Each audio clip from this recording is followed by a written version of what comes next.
Hello, everyone, and welcome to SmashBoxxTV's podcast 330. Chair Miller, the disc golf guy, along with Johnny V. Yeah, I'm here. I was informed by my 9-year-old today, as her and my 12-year-old know it's podcast night, and I don't know how the conversation, the official term host, came up, but she said I couldn't be the host because I come to your house, so you're the host of the show. So really? I wanted to let you know. That's great. Since we are so stuck on titles here, yes. I wanted to let you know that my 9-year-old wanted to assure you that you must be the host of the show. Well, I host you at my house, but I think she was going with that literal sense more than anything. Yeah. I always just tend to say we're co-hosts, but whatever. You know what? Your 9-year-old is wise beyond her years. That's what I've always said. Mm-hmm. Whether it's at 2 o'clock in the afternoon or 11:30 at night on a school night, doesn't matter.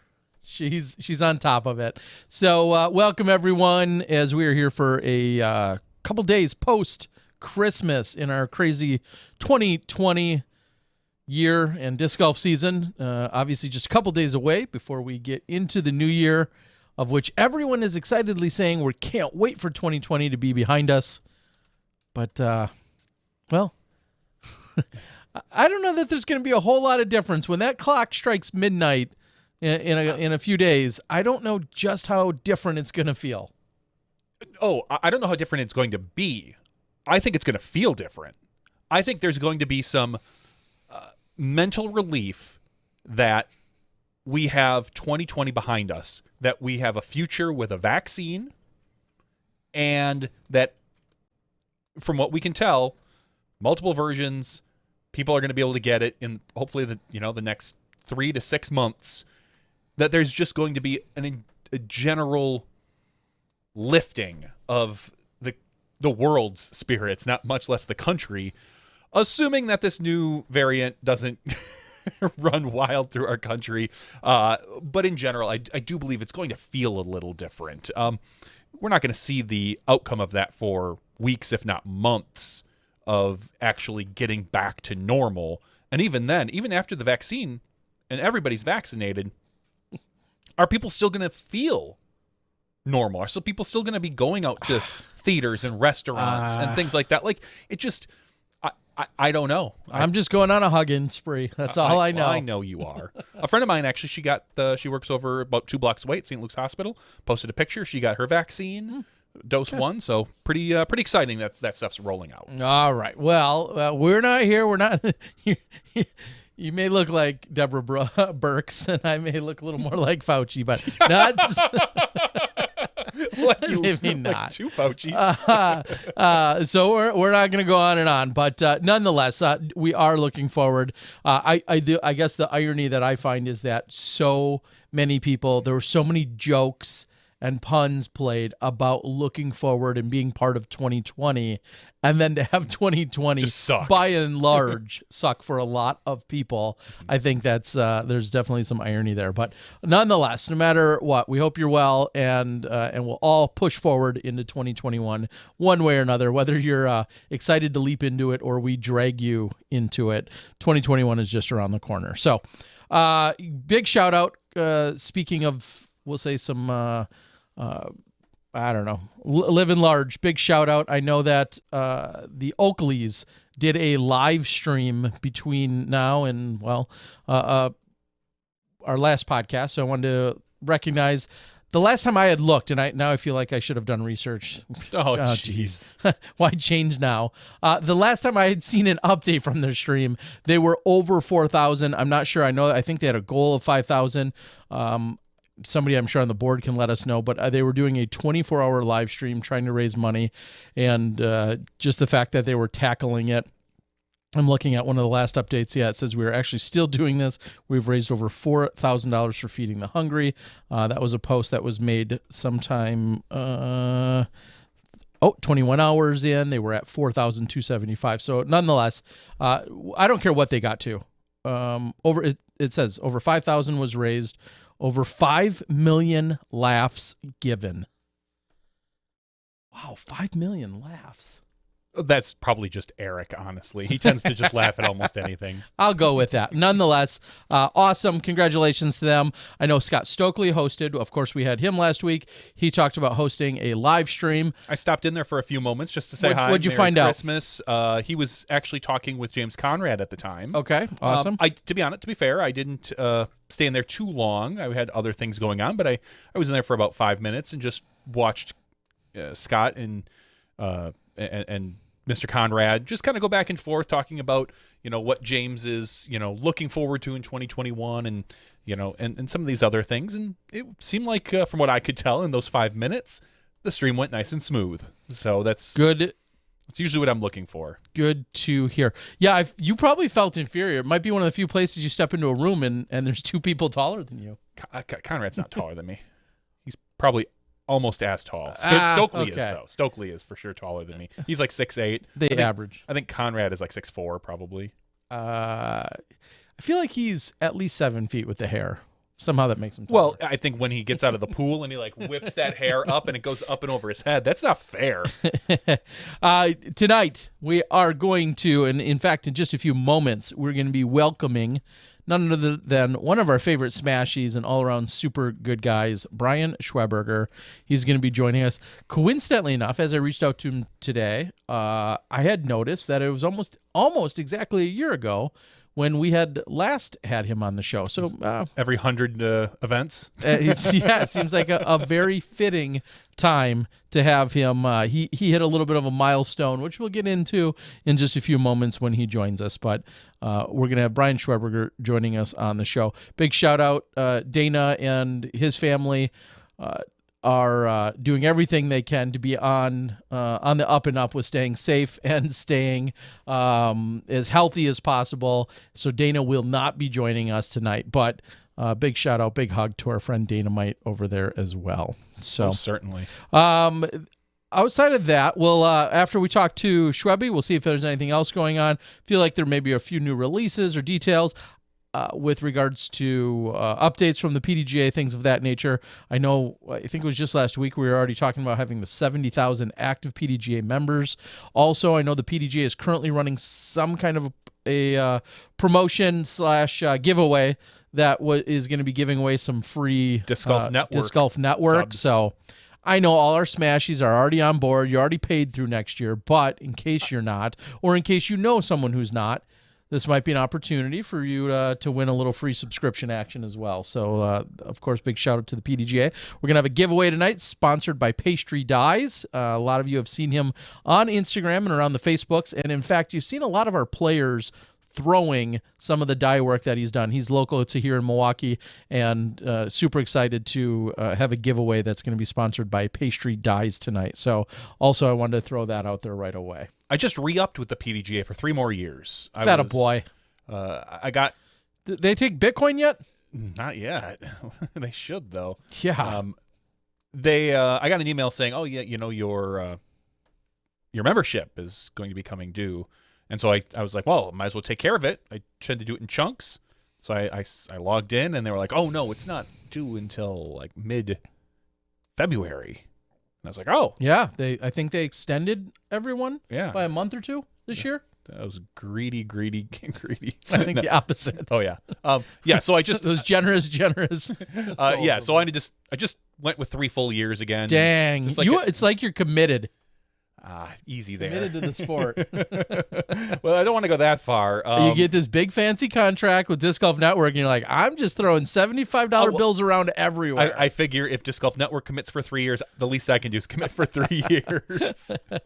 All right. Well, yes, of course. PDGA.com will get you your renewals on your memberships. But to kind of follow that point up, I believe with regard to the pandemic and just I'll call it, whether you want to call it a bonus or a grace period or whatever you want to call it, I know there was a stipulation as to if you were signed up by a certain time, they actually extended your 2020 membership a little bit longer. Normally that would expire as of 12/31. And in this case, I feel like it's going through the month of maybe January and February. So somehow, I don't know if you're on the fence, that might help you, that might not, whatever. But I believe there was a little bit of an extension in that sense. And I will follow this up before we get Schwebby in a moment. I did reach out to at least one gentleman from the PDGA today, and I said, hey, let's get some PDGA representation on here. We're going to jump into a new year. We frequently or semi-frequently have had Justin Menichelli, our PDGA board president. Occasionally we've had Nate Heinold, who is a board member and then, of course, runs Ledgestone and a couple of has run some majors. Let's get somebody outside of those. I love those fellas, kind of. But let's get somebody that's not Nate and not Justin, just for the sake of spreading the love around. And we'll see if we can get someone from the PDGA. So we're officially calling you out, PDGA higher-ups. We're all PDGA. We're all family here. But let's get an official PDGA representative that we could get, whether it's an employee or one of our other board members, just to kind of break things up a little bit. We'll see if we can have that next week. I feel like it's perfect timing since we'll be jumping into the new year. So that's some of the stuff that is in the works. And then also, of course, we'll talk sponsorships. We've seen a few people step away from sponsorships, and a few people keep teasing that their new sponsors are going to be released or dropped any moment now. We saw some renewals too. We got some and then we saw a few renewals and extensions. So I don't think there's a better segue when you're talking about consistency, you're talking about loyalty, you're talking about just a downright competitor. I'm right here, Terry. And champion of the game, champion of the people, and all-around superstar, our guest tonight, Brian Schweberger. How are we doing tonight, Schwebs? Doing well, man. How y'all doing? We are good. Thanks for, we know you lurk on the board, you hang out a little bit, but we also appreciate anyone on the East Coast that says, hey, it's 10:15 at night. Why don't I get on a call with half the country? So we appreciate it. Oh, yeah, man. I'm up till 2 in the morning every morning, so. Just out there, what are you doing up? I mean, a night owl. Are you practice putting? Are you figuring out what next tournament you're going to? What do you do to occupy yourself late night? I watch a lot of gaming on Twitch, actually. Really? What are you watching? What kind of gaming are you watching? Like what's floating your boat these days? Watch a lot of the top players playing Call of Duty or Valorant. Okay. You should chat with our boy Dust here on the board. He's done some commentating for Valorant and Call of Duty Black Ops. No, CS:GO.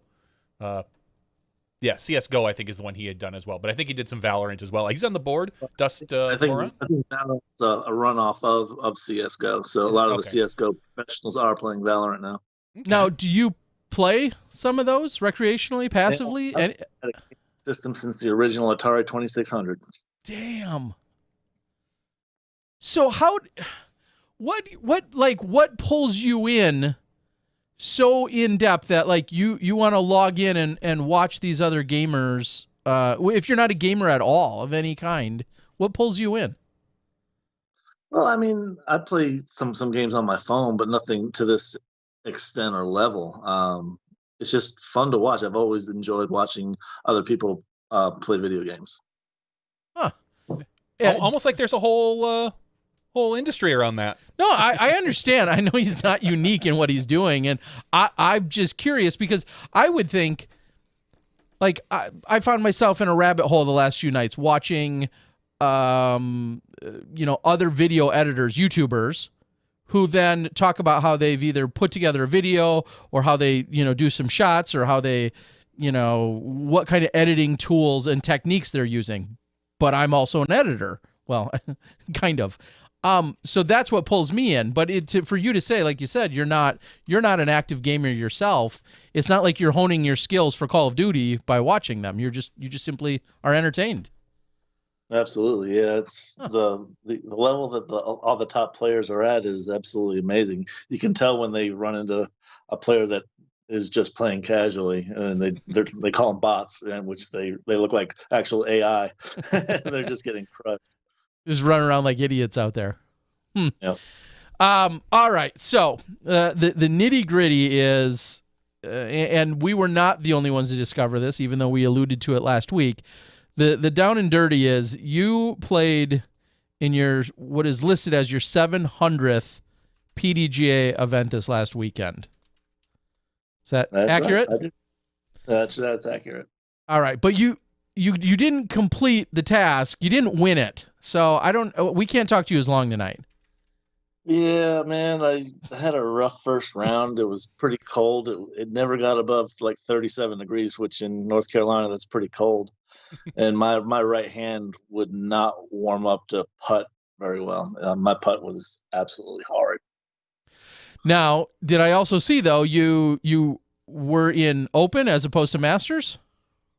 Yeah, that last event of the year, Chuckster does minimal divisions, so the divisions are bigger, so there's chances for swapping positions in a shortened event.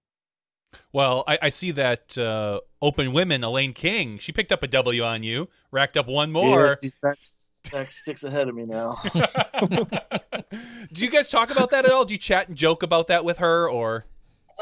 Not much. We know where each other are at. I mean, she doesn't play the amount of events that I do, so I mean, we both know it's just a matter of time, because she still has a really great consulting job doing what she does for her entire life. So I mean, disc golf's just a little side gig for her. I mean, she loves it, and when she's out there, she's giving tips to all the ladies she's playing with.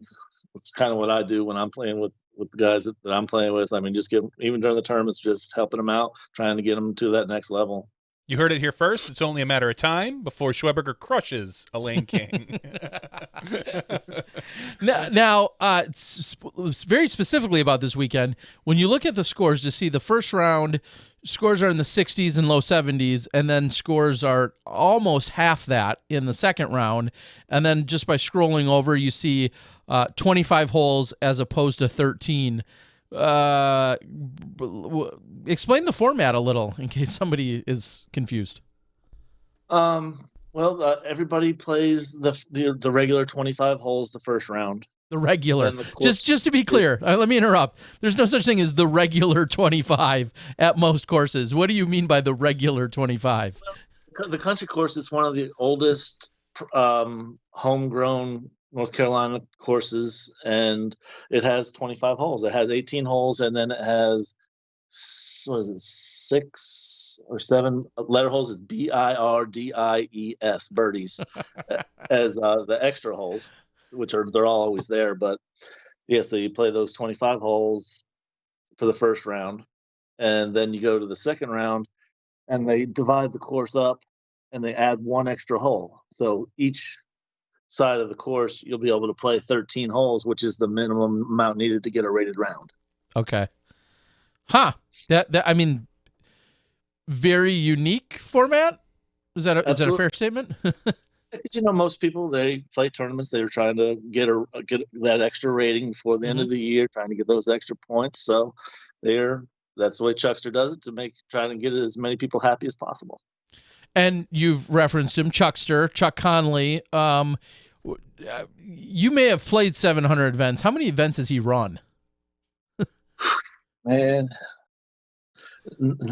counting all the homegrown events he ran before he started doing sanctioned events, man, he's got to be in the 500 to 600s for his career.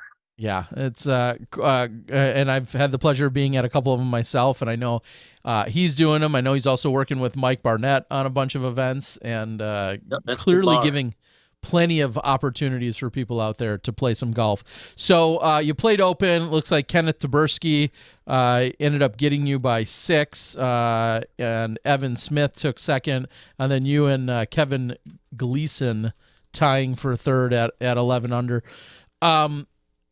Would more holes have helped, or not necessarily, considering you think you're saying it was a hand temperature thing? Ken played so well the first round, it would have been not really that much of a realistic chance, because the course, it's a birdie fest. It's in the tight woods, but you have to get the birdies to in the first round to be able to sustain yourself through the last 13 holes. Now, of course, someone who's been around pre-ratings, and you'll be around forever, but do you put any stock in looking at the ratings, whether it's from this event or any other event? Do you put any stock in looking at the ratings or worrying about them? I look at them. It just gives me an idea of how somebody shot. I mean, I could care less about ratings. I stopped caring about ratings 10 years ago. I mean, I know how good I am. I know how well I can play, and I know where everybody else. So I haven't played with somebody. I'll look at the rating, and it'll give me a general idea of how good they are. I mean, if somebody's not rated 980 or higher, I know I have a general idea of how they're going to perform at certain courses. Okay.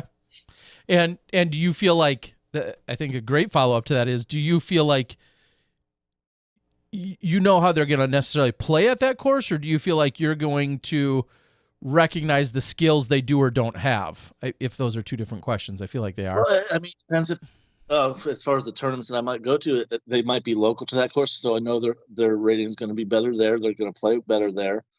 Yeah, it all varies on the situation as far as where you're at.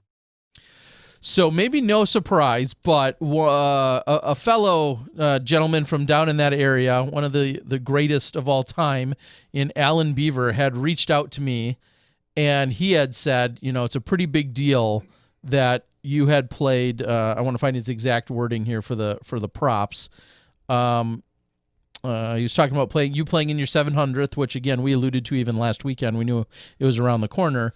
He said that's number one all time by far. Achievements like these take years to complete and deserve recognition, although they sometimes seem out of place in the modern day of social media and instant results. So he also then provided a list, which I didn't see till later tonight, of not just events played, but he was doing some research for us. And I see a list of events played. Yeah, he's hired for the right price of free, and wins. And I'm going to use this to quiz you just a little bit. You have 700 events played. Do you want to name a few of the other people that you know have a large amount of events played? Not necessarily wins, but events played? Mike Moser. Yep. 617 is his number. He didn't play. I don't think he played seven events this year. So okay, so you picked up like 40 on him. Slow year. Alan Beaver. Yeah, he is one behind. Mike is listed at 617. Alan is listed at 616. Yeah. Barry. Yep, Barry Schultz listed at 583 events played. Shoot. Here's your clue. 99 AM points leader from 1999. 99? Yeah, he would have been the 99 amateur points leader in the country. 99. I took second to him. I'm trying to think who former Michigan boy. Felberg. Did I say? Yeah, I was just saying Felberg. Okay, yep, Felberg. 556 events played. Yep. I'll give you the pass already. Elaine is at 542, 543 with this weekend. Let's see who else we got on here. Another couple old school guys that you easily could probably pull from. Greenwell? No, Greenwell hasn't. Yeah. Greenwell's got 400. Yep, Greenwell has 400 listed, which is pretty incredible because Greenwell, I'm just guessing, I haven't cheated, but he probably hasn't played, 10 events in the last 5 or 8 years, maybe? You got to figure the first 15 years that he played, there was probably maybe 15 tournaments a year. Yeah. And just like I would say about Allen, there's probably a bunch of events that Greenwell nor Allen are even officially listed on the PDGA's page, right? Like, we know there's records that just never made it. To any official record. Yeah. They don't have them all. It's the core of folks that are putting all that data together at the PDGA, they're putting in hours getting all that, going back through all the old PDGA magazines. Yeah, that's a rough job. Yeah, so somewhere there are literally pieces of paper, just like the picture I was sent, pieces of paper that probably have 20 guys listed, 6 women, and then maybe round 1, round 2 in the total, and like that's the official TD report on file as of right now, right? That just haven't even been entered. I'm saying there's probably chicken scratchings out there somewhere of events that have yet to hit the database at all because they just have to get entered. So I'll rattle off a few others. Kevin McCoy, 497 events listed here. Hosfeld, 413. Ricky, 338. And Paul, assuming Macbeth, not Ulibarri? I don't know. That's actually a good question. It says 342. It's funny. He just wrote Paul. So somebody's going to have to look. But it says 342, which would be 4 more than Ricky. And Rico's at 517. He doesn't have Rico on here at 517 events played. I would think Ulibarri's up there too because he's put in a lot of work over the last 10, 12 years. Yeah, I'm going to guess that, we'll find out exactly who he meant. Ulibarri's at 492. Wow. Yep. Okay. So Yeah. he would be another one. And Yuli just cracked the 100 win mark. Of course, everyone else that I just mentioned has more than 100 wins. The lowest on the list, surprisingly, is 114 by Ricky, 116 by Felberg, out of all those people. So anyway, not that we're a stat show or anything, but very, very telling of who's been around, who's been grinding in and out week after week, year after year. Now, I know I said it last week, and I'd love for you to elaborate. Rewind 15 or 20 years ago in North Carolina and that surrounding area, it seems like 3 and 4 round tournaments were absolutely the norm, weren't they? Compared to like a 1-day flex start these days? Oh yeah, I mean we had 4-day C tiers, Mm-hmm. four round C tiers. I mean that was a regular thing. Exactly. It's absurd to me. Just even coming from here, where C tiers were 1-day events for us. For the most part, yeah. Very rarely did you have a 2-day C tier. Go back in like 2005 and look at the C tiers that I might have played in North Carolina. I mean, I was playing against 4 or 5 or 6,000 rated players in those C tiers trying to scrape together a win. I mean, it wasn't like I was just getting to an event and taking home an easy dub. I mean, I had to grind to get those wins because there was always good players at every single event. Well, and again, some of those 4-round 2-day C tiers may have been on 2 or even 3 different course layouts, right? Like you didn't go play the exact same course all 4 rounds. So depending on how much you really wanted to prep, and then when you're all done, your efforts would net you $500. Yeah, maybe 300. I'm gonna quiz you here, and it's gonna be tough. I just grabbed 2005, the 3rd Coastal Plain Winter Open. It was a C tier in North Carolina. You were right, 4 rounds. Yep. Do you remember what place you took? Coastal Plains, I probably won. No, you took 3rd. Second, JJ maybe. You took 3rd to JJ and Greg Williams. Yeah. But you're right. 4,000 rated players: Justin Jernigan, Greg Williams, yourself, and Mr. Brian McCrae. So McCree. Sorry, yeah, McCree. I was just looking at Johnny McCrae before McCree. Yeah. Yeah, he because we were looking at how many events Johnny has played. I had him up somewhere. Oh, so yeah. He's got to be. He's at like 485, I think. Okay, and he's got to be pushing 100 and. I didn't look at the wins. I want to say Johnny's probably around the 140 to 150 in wins. Yeah, somewhere around there. And also, and think about how many of those, the one person he really had to get past was, of course, the champ, in Climo for a lot of those wins. Yep. Those were maybe some of the most hard fought wins getting past the, Mr. Climo all those years. So was he the only guy he was probably the only guy for quite a few years that ever beat Climo in Florida, right? Was Johnny? Could anyone else? It was just Johnny. I mean, Hosfeld was way past his prime to have a chance of doing that in Florida. Yeah. Okay. So that's and I know we talked about this, I think, last week or the week before about some of the updates that I'd like to see on the PDGA page, or maybe I heard it somewhere else, but I'd love to see more stats be able to be pulled, like, wins in Florida, or head-to-head matchups and things like that. Maybe I don't know. Well, Dion last week was talking about how he'd love to see head-to-head. We were talking about that last week. Then, and some of the other stuff that could get maybe extrapolated. So you could take a look at that. So you could pull up, like, oh, what is, Schwebby's record in North Carolina? Sure. Or something along those lines. I think that could be a really cool thing to have added to the PDGA page. So we'll lob that question at you, Schweb. Is there stuff that outside of either your memory, or maybe you jot a few notes, or maybe you don't even care, but are there any kind of details or trends or specifics that you're like, oh, that would be really cool to look at? Any kind of data points that would excite you to be able to either arrange or have someone else arrange? I mean, maybe it might be pretty cool to have a listing of states tournaments played in. Okay.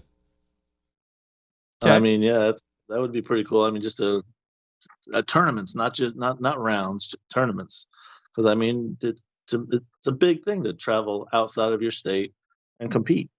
I mean, a lot of people in North Carolina, they tend to not travel outside the state because there's so much to offer tournament-wise inside the state.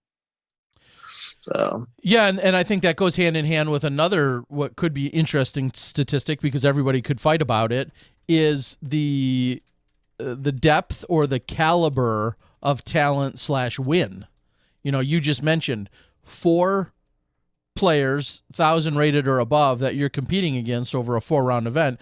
I think of Wisconsin, for instance. If Barry Schultz wasn't in the state, which, after 2011 or so he was gone, we had Chris Herron, who did his thing, and you had Keith Warren, and then occasionally a Kale would come over, but those were your biggest competitors for the most part. And so one could argue how much, Chris, let's just, being brutally honest, Chris Herron's 100+ wins or whatever he's at are not anywhere nearly as impressive as a lot of these other people's 100+ wins, because he didn't have the caliber of people to beat here in Wisconsin over the 10 or 12 years that he did it. So I think some kind of caliber or strength of field would be kind of a cool stat. That'd be tough to figure out, but yeah, I could see something like that. And you could just hang that over everyone else. Yeah, I mean, you'd be on the top. You'd be on the upper side of that list, Schwebby. All those stats are going to be even tougher with Steve Gans leaving. Yes, exactly. That is true. But he did some amazing work for the PDGA though. Mm-hmm. He did, and I think we talked about that too not too long ago. That all the contributions he's made, and he has said he feels really good about how he's leaving things. He said he had a list of things that he really wanted to tackle, and he's at that point where that list has pretty much been exhausted, and now he feels like he's leaving it in more than capable hands. So that's definitely well, we've been very blessed to have him for sure. All right, so let's talk about trash talking with Elaine. She took it down this weekend, as we were just saying. Could another potential statistic be, and I know this isn't her fault, it's never the women's fault in the sense, could another thing to look at be wins that were uncontested?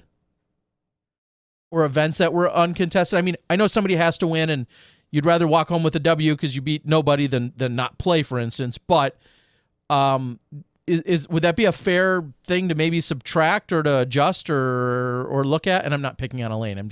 This happens in the women's division the most. I mean, you could do that, but I mean, it's all moot at this point, really. Mm-hmm. I mean, you were talking about that guy in Texas who's picking and choosing the divisions he wants to play because he's over 60. I went and looked at all of his stats, and he's got like 38 of his wins he was the only person in the division. Mm-hmm. So I mean, you can look at that however you want to look at it. Sure. I mean, it is what it is. I don't think I've ever played a tournament where I had less than 4 players. Yeah. I mean, it was always way more than that. So. Yeah, and again, I just want to be very clear to the world. I'd be surprised if Elaine has a lot of uncontested wins. I think I'd be willing to bet that that most of the time when because in the open field there was probably a few women in there, 2, 3, 4, and she tends to play to the division where you have it. But yeah, I know Elaine played MP40 with the men when there wasn't a women's field. Mm-hmm. She's done that, and she's also played advanced, I'm pretty sure. Yes. When there wasn't a women's field. Yeah. Well, it's something we can ask her at some point. Yeah, and again, I just know, unfortunately, in the situation of frequently I think it could be any of the women's divisions, they could be listed as having a win, but then unfortunately there was just no other advanced grandmaster women that showed up or intermediate or rack women to play against. I mean, it's not their fault, so it's not like I'm holding it against them.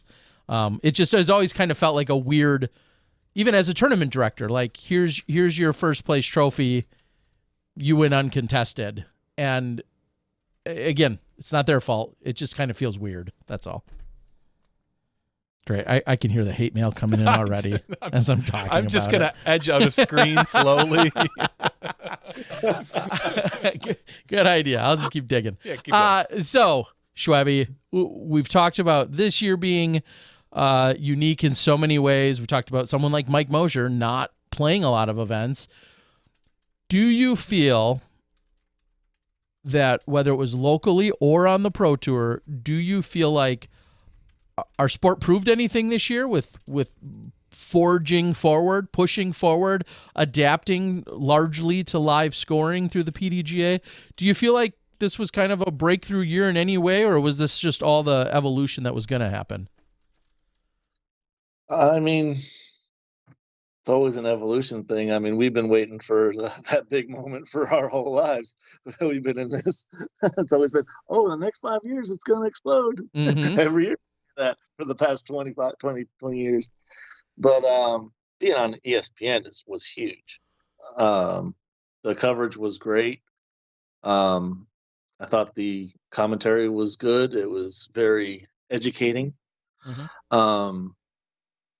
And from what I've heard, the ratings were awesome. Mm-hmm. So I think everything that was done this year, considering all the conditions of this crazy-ass pandemic, I think we've done pretty well this year. And I mean, we're at 70,000 current PDGA members. That's just wow, insanity. it is amazing. Is there anything that you would have changed? Is there anything that maybe left you wanting more or disappointed, considering everything that went on this year? Yeah, I wish the pandemic never happened so I could have tried getting more than 16 consecutive wins. Okay. I mean, if we're really getting specific here, what, touching on something like that, like when you were out there competing this year, was it like every other year in terms of who you were playing against? Was it normal in that sense at all? I mean, how did you and your area react to it, I guess maybe is a better way to rephrase that question. You could tell there was definitely a little bit of stay away a little bit in everybody's eyes. But I mean, the closest friends I have out there that I got to see, I was getting a hug. Didn't care. I mean, I miss my friends. I haven't been able to see them as much as I wanted to see them. I mean, that's why I play. I play for fun. I get to hang out with great people. The fact that I get to win money is just a bonus, man. It was a little bit hampering. It still is, because some people are just a little stay back. Mm-hmm. But yeah, I mean, don't get me wrong. I still wear a mask. Mm-hmm. Especially I wear it every day for my job delivering pizzas. I mean, I'm out there. Man, our business has doubled at my shop. It's absolutely insane. So yeah, it is. Yeah. Okay. Let's sidetrack to that just momentarily. What's that like? I mean, we all have our not just essential, but everyone's had their varying levels of impact depending on what you do for a living. Johnny V, for instance, things have been relatively normal in terms of his day-to-day at his 9 to 5, at a title title company here in Wisconsin. You're literally driving to people's houses to then hand them food and nourishment. How weird was your year? Well, when we first went to the contactless delivery, it was really strange. I mean, every delivery, I was hoping that they had already prepaid, so I didn't have to handle money. So I mean, money's dirty. I mean, Yeah. every Yes. time I'm accepting cash, I'm getting in the car, I'm not touching anything, and I'm putting sanitizer in my hand before I touch anything inside my car.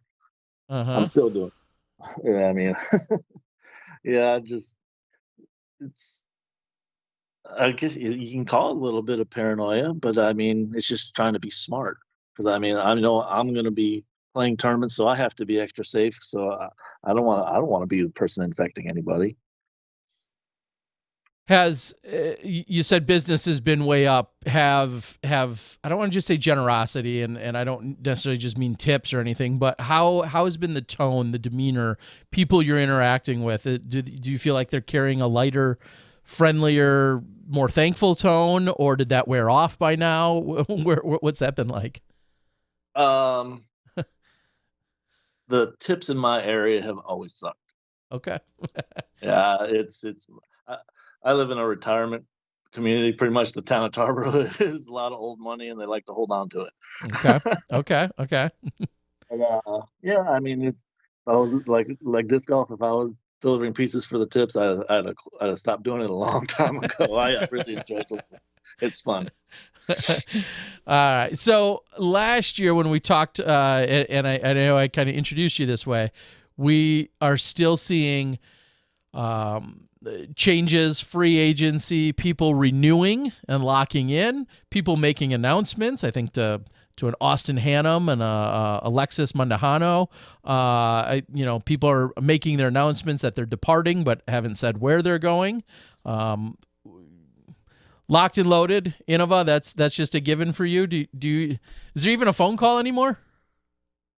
Actually, I got a call from Joe Rotan about a month ago. Okay. Well, it's the first time because he's taken over that aspect of the team since JP's stepping away, and just gonna do other stuff with Innova. So yeah, I got a call from Joe. I said, yeah, it was kind of weird. I mean, I saw Oklahoma number pop up. I was like, who's this? Do you want to update your car warranty? Is what he was going to ask, and then seriously, and I don't understand all the brand switching. I mean, is that hurting them? Is that hurting their game? I mean, it's got to a little bit of extent at first, but I mean, if it's not the Arrow, man, it's the Archer. I mean, look at Paul Macbeth. I mean, I think he got better switching to Discraft because he had to put in the extra time to learn the disc flights. So I think it made him better in the long run. I think there was a little, extra motivation and drive to say, okay, I'm going to learn this thing inside and out, and I want to be as effective or better with these new tools. He had something to prove, though. Maybe a little chip on his shoulder? I'm sure. I think Paul's always going to have a chip on his shoulder because he wants to be the best. So that's just Paul. And I appreciate that. I mean, it's fun to win. It's addicting to win. Why I love it. Not everyone's as fortunate as you guys are at pulling down those W's. So locked in, and again, you're a little more old school with regards to the sponsorships, the agreements. Are you signing anything? Is this still just a phone call and a handshake with you guys? I've never signed it. And clearly you're good with that, as are they. Man, Innova's been nothing but amazing with me. I don't have any. I've never had a complaint with them. I don't think they've ever had a complaint with me. I've never given them a reason to complain about me. But so I'm here, staying. Okay. I hadn't heard about Alexis Mandujano. Yeah, I didn't hear about her either. I think I saw a post from her today, or may even been yesterday already. I'm losing track of my days, and she said that as of right now, she said yesterday, she said with the new year approaching, it's best time to make changes. One of those will be my departure from Innova, and then she and that's all she says. Is she the younger of the two? She's the younger of the two. Yes. No, I don't want to screw myself up. I think believe she is. Yeah, so, I think opposed to Valerie, the older one. Yeah. So obviously within the comment section and a few other, DJ Heck Yeah, I think even at one point had said something like "Good luck with Discraft." Wishing her good luck. So I don't know if anyone really knows, if there's nothing but speculation or whatever the case might be. But someone else said Discmania, and MVP was of course thrown out there. So we shall see where she lands. And then that has to. I mean, you're a teammate with her. That also then begs the question. I think her and her sister at one point were two different sponsors. One was with DD. Was one Prodigy? I think one was Prodigy. I think one was DD at one point, and I apologize, I don't know which was which. I thought one was DD, while one was with Innova, and so we'll see, and how much that impacts. I mean, they clearly they play. It feels like almost every round together. It seems like they practice, they travel, they play, they compete. I wonder how that's going to change any kind of dynamic. I wonder if it's going to be nice. You don't have to ask, what did you throw there? Because it's not going to matter. Or maybe it does, and that you know what, like, oh, this you threw a Thunderbird there. That's going to be the equivalent of this. I don't know.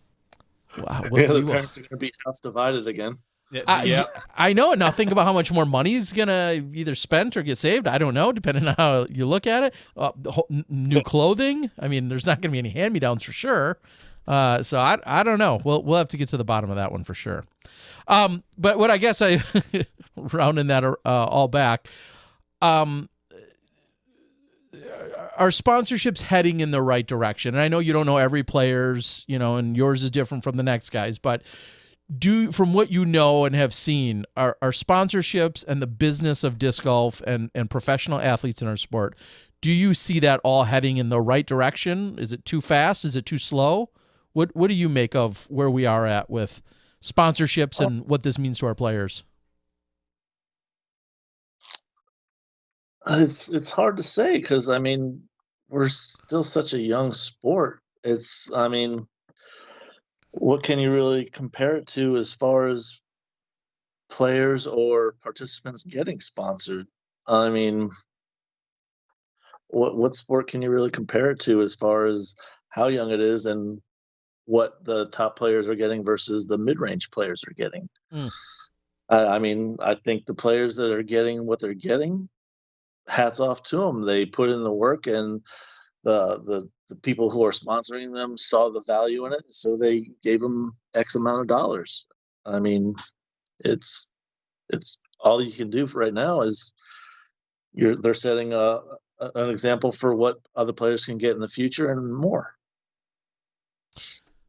So with that, as a guy who I know always has a positive outlook and smile, you don't feel any frustration or loss of opportunity We've asked this question before, or regret did you come along too early, and was Kenny way ahead of his time? Like, because somebody would say Kenny doesn't get his, Barry's not getting his, Kevin McCoy wasn't getting his, Schwebby not getting the value today, getting your value that you could be in today's. Does that bother you? Do you care? No. I mean, I just look at myself as somebody paving the way for people to get more of what they're getting now. Every sport has to have those. Of course, I'm proud that I was part of the grassroots of getting the sport bigger. I mean, the 4 straight years that I toured full time, some of the best times of my life. I mean, it was amazing. So it laid the groundwork for everybody to get a little bit more now. To think you and Brian and Crump, Cam and Leslie and Worm, Al, Todd, Felberg, Avery, like you guys were almost collectively, like you were the main people that were the touring crew. Of course, there were a few others, I know, but I mean, like when I think of who went on tour full time, it was pretty much all of those people I just listed in the early goings of like serious full time touring week in and week out at almost every big event. And Ron Russell. And the Rustler, yes, who was very much alone. You guys kind of traveled in your packs, and then there was Ron in his van alone. That was 20 years ago? 2002 through 2005 for me. The memories, you just said some of the best times of your life. Anything else you can take from that? I guess I'm just trying to think where you even go from there. Like, to you, those were special. Those were trailblazing years for the rest of our sport. But it laid a foundation for me, as far as the ability to, if I wanted to travel to another part of the country, I had a friend there where I could stay for free and be able to compete in an event stress free. I mean, it was. And I mean, all the beautiful places that I got to see while I was out there, I mean, that was absolutely amazing part of it. What was your favorite place to travel to every year? Where did you really look forward to going? Kansas City was one of them. Mm-hmm. Love Kansas City. Any place in Northern California, Lake Tahoe was absolutely amazing. Yeah, I mean, it was just a beautiful place to be. Wisconsin, love Wisconsin. It's a lot like North Carolina as far as the courses go. I mean, not as wooded, but I mean, you go up to Sandy Point, and that's North Carolina all day. But it's. I mean, if I were to ask, I mean, in Wisconsin was my top course for the longest time. I mean, it's just a beautiful, beautiful track. Haven't been there since I had the extra 9 holes. Yeah. They're longer and more difficult than you find on the other 18. But yes, of course, and to think about how revolutionary, as it jumped into the whole pay to play concept back then, and that was, one of only a few in the state or the country, and how much more that obviously that methodology is being adopted today, and all the good things that we're seeing come from, as a result of pay to play too. So I paid my $40 every year I was there. Yeah, exactly. Yeah. So with all of that, all of the history, where you're at now, 700 events in, and just a few days before 2021, give us, what would you like to see? What would you like to have happen, whether it's to you personally or to our sport?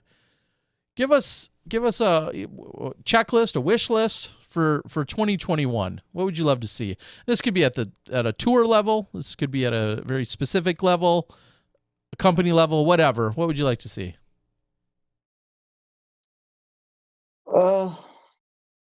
Personally, I just want to make sure I stay healthy for the years so I can keep competing. Mm-hmm. On the big tour level, I want to see as many different winners as possible.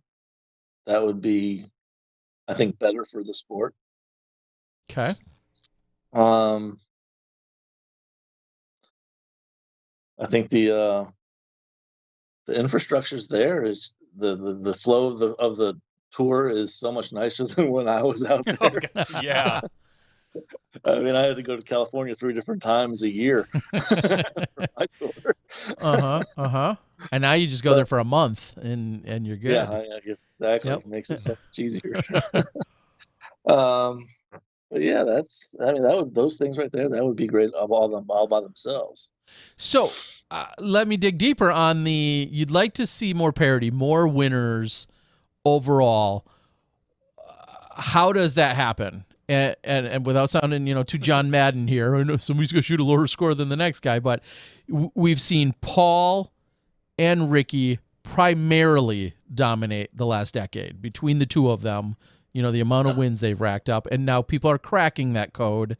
Your Eagles and your Kevins and your Dickersons and your Heimbergs. I get that, but how does that happen in terms of other people coming in and saying, "Hey, let's spread the wins out. Let's spread the love out." What needs to happen?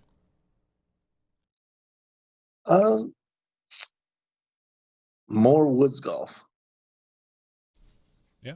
Okay. And get away from all these bombing courses. I mean, you can make the courses long in the woods. It gives you more precision. You're going to see players that can't throw over 450 feet be up in the top because they're more precise with their throws. All these courses are out on these wide open courses. It plays to maybe 5 players. Okay. Yeah, I mean, that makes sense. Would somebody combat that point you just made and say that there's more luck in the woods? Not if you throw it where it's supposed to go. Okay, I'm not suggesting It's only that. lucky I agree. when you throw in the wrong spot and you get lucky. The courses are designed properly. There's not trees in the middle of the fairway. I can get on board with that. That luck factor. Then the luck factor is not a factor. If you shank, you shank. I mean, that's on you. Okay. Don't throw a perfect shot down the middle of the fairway and you hit a tree. And, you threw it too well. 2 questions that piggyback one another. I'll start with the ESPN2, which we saw the rebroadcast of in the last few days, which is also awesome. I think it was a huge success when it did come out. To then get it a couple extra times, which I feel like were really just bonuses for disc golf and for us. Does Hornets Nest, is that the right course to have on ESPN to be showing to the world? Do you feel like that is a perfect place for us to be showcasing and introducing disc golf to the world? I wouldn't say it's perfect. Okay. I think it's a really good test. It's going to show a more variation of shots. I think the coverage was really well done. So it was. I was thinking. I think Charlotte's Nest is a really one of the best spots you could probably showcase our sport in.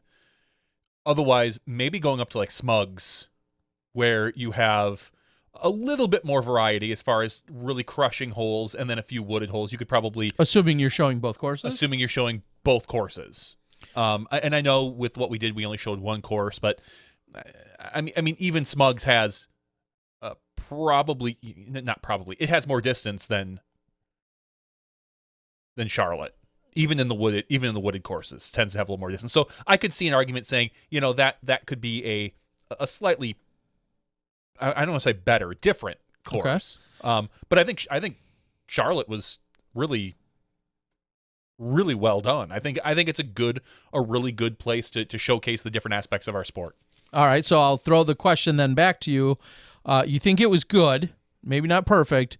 Where do you feel like if you said, hey, we're the next ESPN2 broadcast and budget wasn't a concern and all the best players are going to be there, where would you drop our top 50 players? What track or course would you drop them onto for that purpose?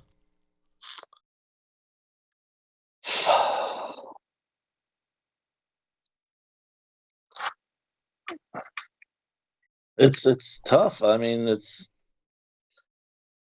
if you want to go woods golf, I mean, it's not even a course that I've played at, but I mean, Iron Hill up in Delaware seems to be really popular and a really great challenge. I mean, I think it's a par 70 or par 72. Yeah.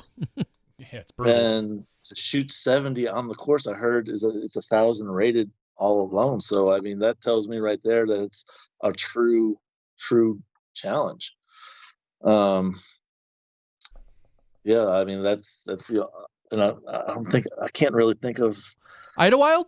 Does Idlewild have too much open, or it's got a lot of artificial, doesn't it? it's got a little bit. I mean, I think about well, I mean, 17 is very divisive hole for many, just because of the way the stream just meanders through the entire hole. And I like hole 17, but I think to the public, if 17 wasn't shown, you say you're picking and choosing holes. If you didn't show 17, although that's very difficult because there's usually so many swings there. But in general, I think that hole to other people could make us look a little gimmicky. But 16, the longest hole out there, the hole before it clearly, has the long grass OB, both left and right. And so in terms of artificial, yeah, that would be, maybe that, I don't know if that'd be hard to translate or not. I mean, it's so delineated though. I mean, like there's clearly long and there's clearly short. So if someone threw over there, I don't think it would be that confusing to necessarily explain that to the world. But okay, how about toboggan? Yeah, I mean, it's another course I haven't played, but I mean, I've seen it so many times on video. I mean, it's like I've played it, but yeah, it seems like it's a really the big arms are on. They're killing everybody out there. Okay. All right. So someone else, Ryan on the board says Maple Hill. Duh.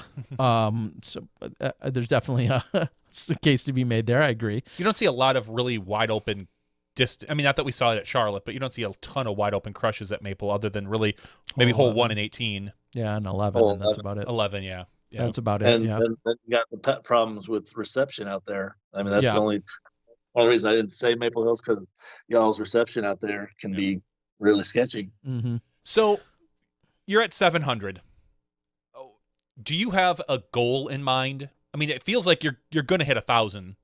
It's just a matter of time, whether that's 6 years, 8 years. What you trying to average 30? Around 40 events a year. I mean, I got 32 in COVID year, so I was with about two and a half months with not being able to play a tournament.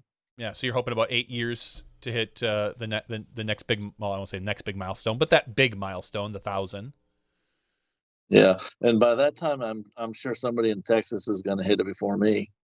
Because Really? I mean, there's a bunch of guys in Texas that are getting in 60 to 70 tournaments because they're playing these one round flex events.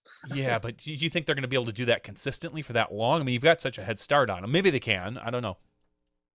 Yeah, well, yeah, it's all a matter if I can stay healthy. Yeah, of course. But do 48 next year, so. do you have a number? Are you thinking of 1,200? I mean, what is to 1,500? Yeah, jeez. Yeah. My next number is 300. That's my goal. Okay. I got a 15. Was it 15 wins? Yeah, 15 wins next year. I won 23 out of 32 this year, so that was a good start. I didn't think I was going to be having a chance for 300 for 2021. I thought it was going to be 2022. Yeah, I mean, just keep that 1-to-1 ratio. Every new event you play is another win, and then we'll just watch them. I mean, they just keep going right up. I mean, get that 16, beat that 16 in a row streak. So one of my final questions then would be, as I talk about what we saw on ESPN, we talk about the coverage and the growth of the sport.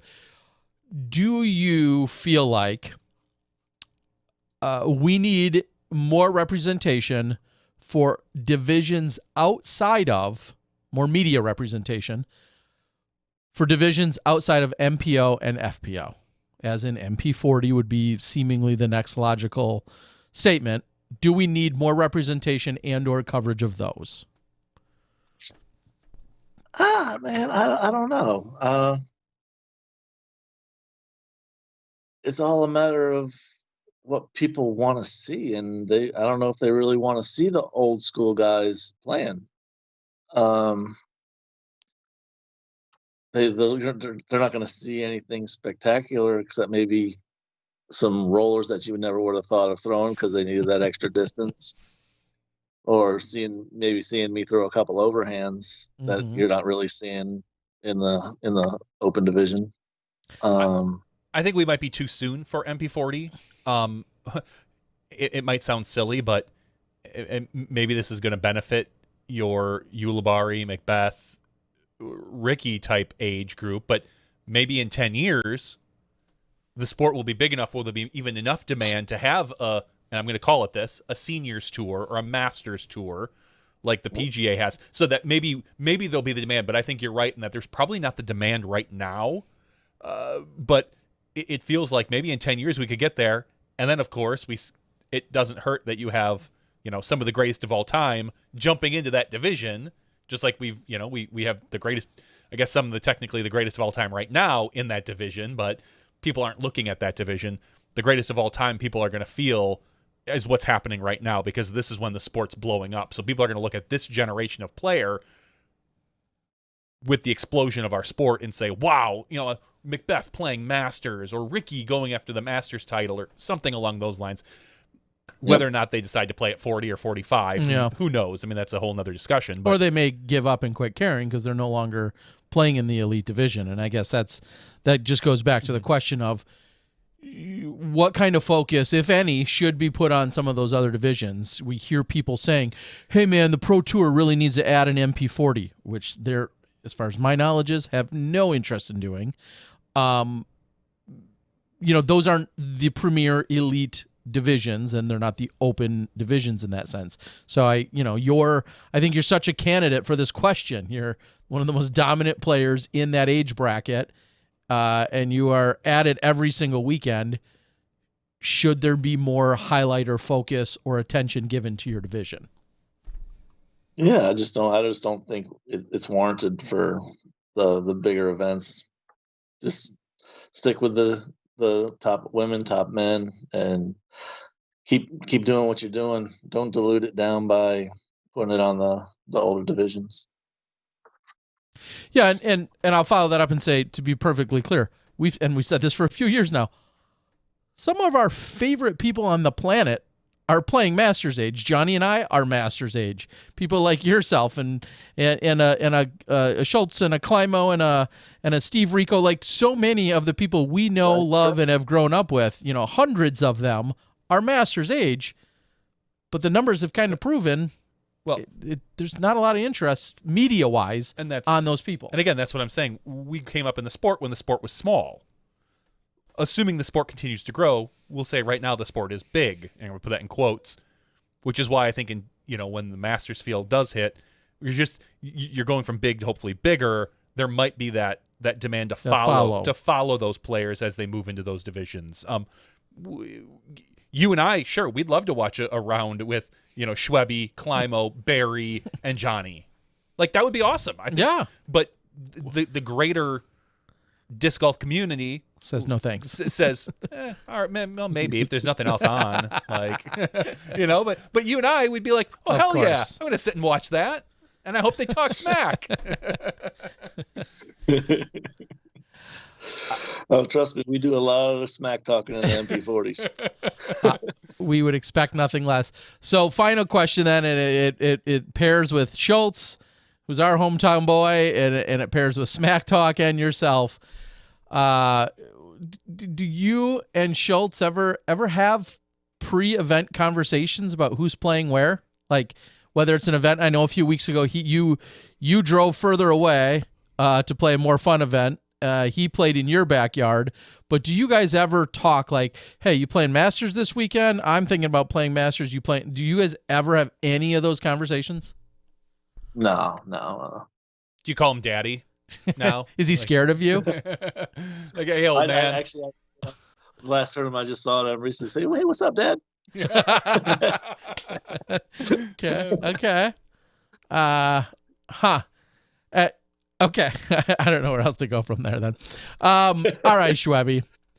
Is there any parting shots? Any thoughts, words of insight, or disgruntledness? Anything you want to share with us before we let you go tonight? Thanks for y'all doing what you do. Everybody out there loves it and appreciates it. Keeps getting better and better. That's all I can say, man. Love it.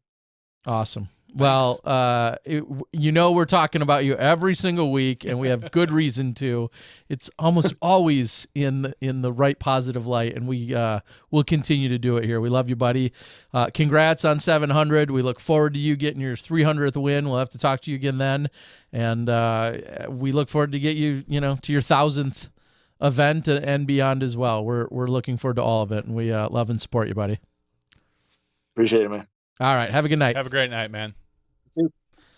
And there you have it. Brian Schweberger giving us a little insight, legendary insight, and Hall of Fame. He's got to be close. Like, it's got to be in the next year. it's not a matter of it's got to be in the next, I would it's think just a matter of when. In the next 2 years, it's got to be him. Now that he's hit 7. It doesn't have to yeah, be. No, listen, here's we what could come up with any arbitrary, equally as important yet arbitrary number and say, well, when he hit 500, he should have went in. Or I just feel I've looked at some of the most recent entries, and they're all valid. But I'd love to hear you say someone's not. No, but I'm looking at Schwebby, and you could make an argument that Schwebby is more valid than some of the ones that have gone in. Sure, in the last couple of years. I'm not about to play that game, but nor am I. I'm just saying. I would hope. I would hope beyond all hope. But here's that in the next, I'll give it 2 to 3 years, his name has to be brought up seriously. Like it has. Here's my take on that. Of course, I agree that he is a shoe-in and belongs in there. Yeah. At the same time, he's not in a hurry. No, I know he's not. He doesn't care. First of all, I mean, he probably cares in the long run. Yeah, but not right now. It's not probably on his bucket list right now of things he's worried about. We all know it's going to happen. The entire planet knows it's going to happen. I feel the same way about someone like Steve Rico. Yeah. Bamba probably as well. Yeah, it's not. Again, and this is no, of course, discredit to him, but it's so not a thought, maybe, I feel like, because it's just inevitable. So it's just a matter of when. I mean, if he went in next week, or he went in 104 weeks, 2 years, whatever, like, does it really matter? No, of course not. So that's my take. And maybe he shares the same until he sends me some nasty message saying, "Damn it, I'm shut your mouth, Miller." Up at night. Do you know how often I'm at Speedy's house? Even though Speedy doesn't do it anymore. No, something tells me he's all good. His time will come as it should, and of course we will. I just like to see people get in before they die. He's healthy. He talks about his health. He's good. I'm not too worried about it. Doc Zen, I'm assuming you're joking, and this isn't also meant to throw any shade, but when you ask Schwebby or Brody who gets in first, like that's Brody. I'm going to say that's not even funny. Look at his social media following. No, I'm going to say that's not even funny. It is funny. All right, well, we do have a disc golf nerd video. We also have pomegranate blueberry. You guys have seen me drinking a lot of the natural ice lately. And by how much has been drank from that, it doesn't seem like it's very let's just stick away from this flavor. I thought it was cherry limeade, which is that's my stuff. So just a little public service announcement. You guys probably like it. I hate it. This is terrible. We have a top 3 video from Disc Golf Nerd. We're going to play that now. It's about 3.5 minutes long, so sit back, relax, listen to the Disc Golf Nerd. What's up, Smashy? So 2020 is nearly over, and even though so many different aspects of our lives have changed drastically in the year 2020, one thing that has not changed is that our manufacturers continue to put out great discs, and I continue to review them. So with that in mind, let's take a look at my top 3 discs released in the year 2020. And starting us off at number 3 is the Innova Star Invictus. The Invictus is a solid disc that I enjoyed testing quite a bit. It's one of those discs that I think is quite versatile in the fact that it's overstable enough to be a great utility disc, for amateur to lower arm speeds like myself. I can throw flex shots. I can get it to skip. I can throw it into the wind. It'll hold a hyzer extremely strong.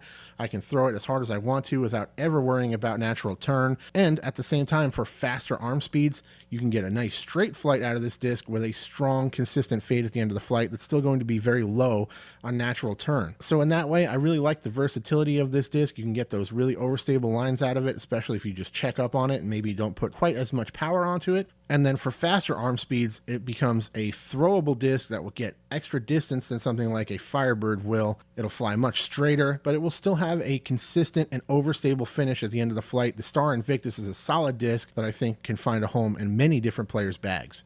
Moving on, at number 2, we have the Latitude 64 Sapphire. This disc is part of the easy to use line, but don't be fooled by that. This thing can handle power, it can fly far, it has amazing glide and great stability that makes it a very workable thrower for a lot of different players. It is designed to be a step up from the Diamond and the other discs in the easy to use lineup. And I think it's a really great idea to add a disc to that lineup that you can kind of work towards. If you're a brand new beginner, this thing's probably going to be pretty overstable for you. For me, it's something that I can throw flat and pretty strong, have a little bit of movement to the right, and a nice fade when it starts to slow down. It's not exactly overstable, but it's definitely not flippy by any means. And I think it surprised a lot of players when it first hit the market with just how hard you can throw this thing, and it maintains a really controllable flight, even though it's molded in those lighter weights under 160. And finally, number 1 for the second year in a row, my top disc of the year is going to come from the Discmania Evolution lineup. These are molded and created by Latitude 64 in Sweden for Discmania,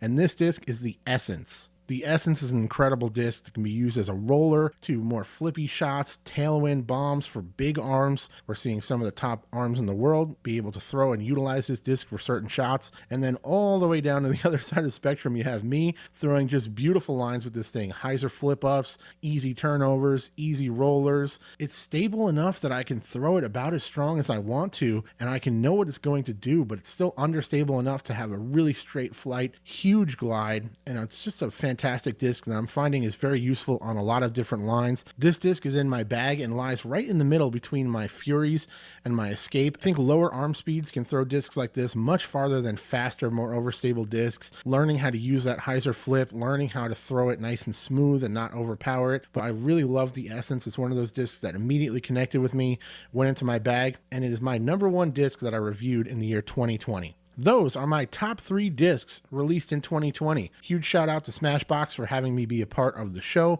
If you'd like to see the full review of all 3 of these discs, as well as over 260 others and all the other disc golf related content I create, head over to my YouTube channel, Disc Golf Nerd, and check me out. You can also check me out on Patreon, Instagram, all that good stuff. I appreciate everyone's continued support, and I'm looking forward to testing and reviewing a lot more plastic in 2021 and beyond.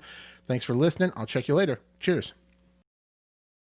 Thank you, Disc Golf Nerd, for your reviews and, for everything you've done for the year. I know it's been, as we keep saying, it's been a crazy year for everybody, so obviously all the added content is always appreciated. A little disappointed that I didn't see the new tilt in there. I really want to watch a disc go 180 feet and then tombstone into the ground. If you could throw it 180, maybe. I don't even know. Yes, one of the releases, yet more mystery box madness. The 26th, there was the black mystery box. I know you don't know the full scoop, so I'll give you a quick rundown. No. Discmania put out a mystery box, the black mystery box. They usually do a Christmas one. Yeah, I think they holiday. 2. I don't know if I think they do 2 every year. They had a red one around Thanksgiving-ish, and then they had this black one the day after the day after Christmas on the 26th. It was the black one. It was a larger one. I think that was more guaranteed to have more stuff even than the red one. And shocker, it sold out within seconds. What? And I literally I was on the site, and it is what it is. But, you got one? Yeah, but when you went to the site originally, discmania.net, free plug for you guys, it said 0 reviews of this disc, clearly of this box. No one had it. No one could buy it. A few minutes after it was sold out, I'm watching the reviews of the box, the mystery box purchase, go from 0 to 100 to 200 to 400.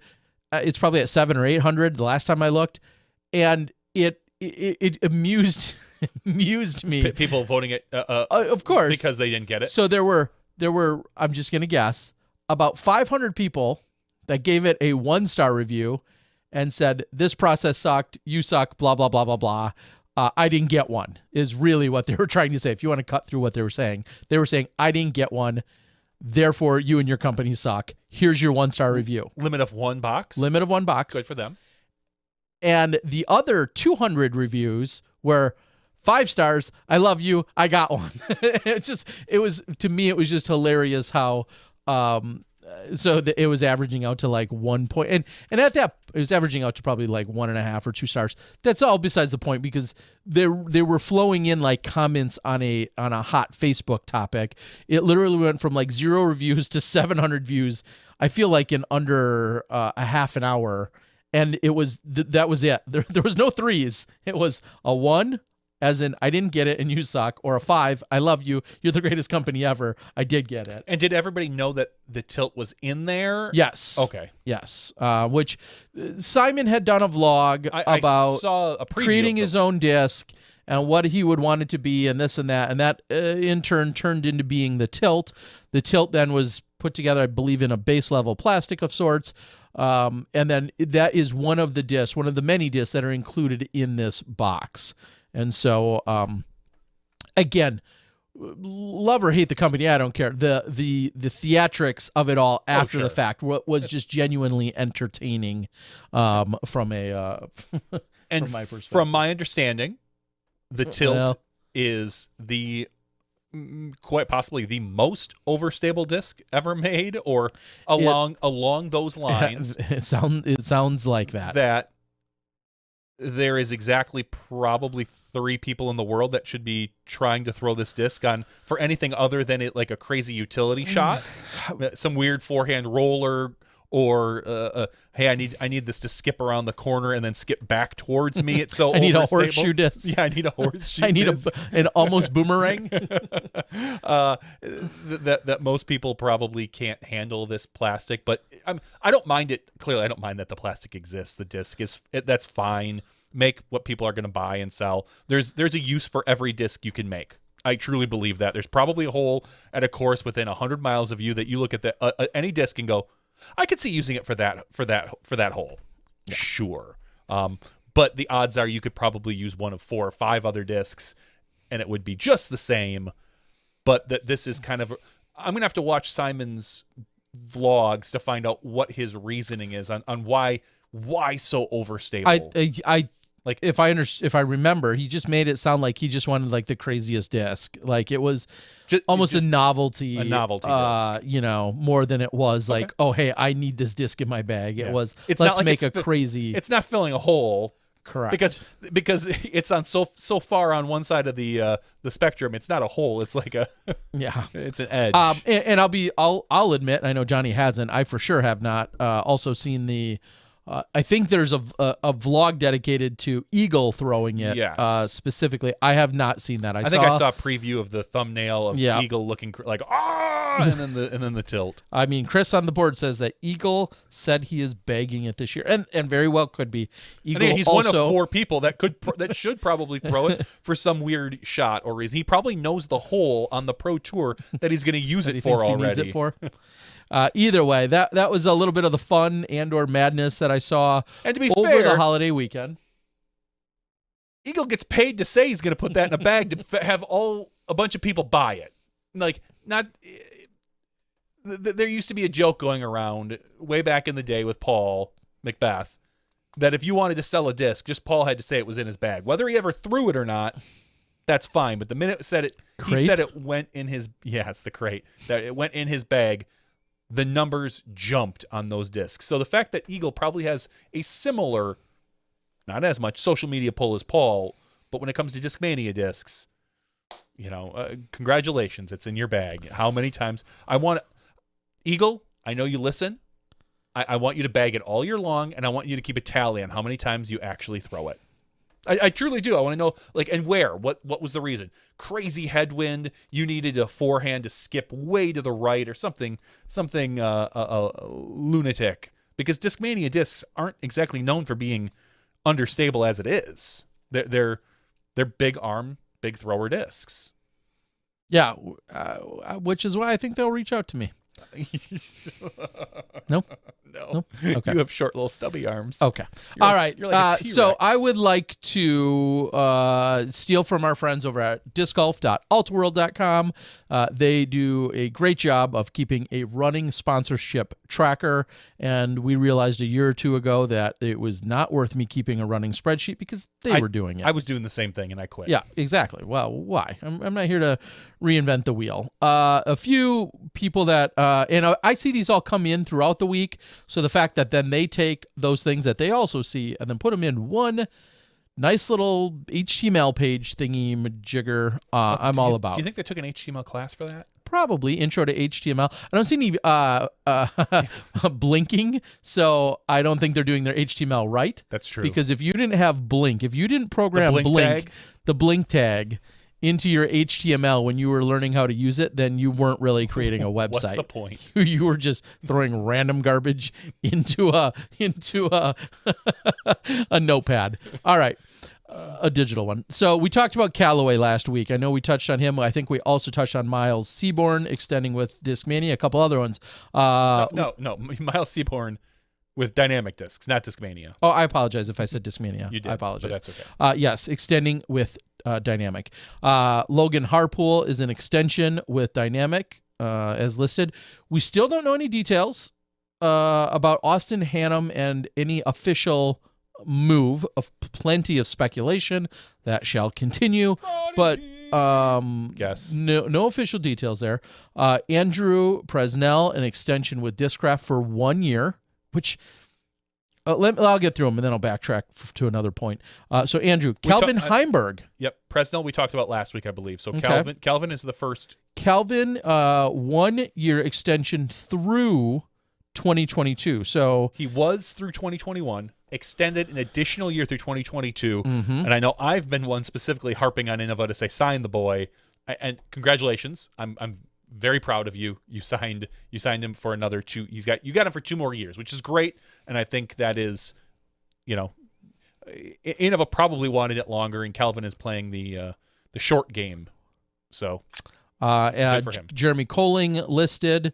I think he made a release on the Instagrams, perhaps is where I saw it, but an extension with Innova for 2 years through 2022. That'll get him into the Masters field. And then I'm just kidding. we see Alexis, and we talked about her earlier. She just listed as a move. Do I have one on here that they didn't tap into? Kyle Klein. Kyle Klein is one, even though I think they have him listed on the official somewhere else on the website. But Kyle Klein, an extension with Discmania, which he said he's very happy about. That'd be weird if he said anything but that, but he said that. I signed an extension.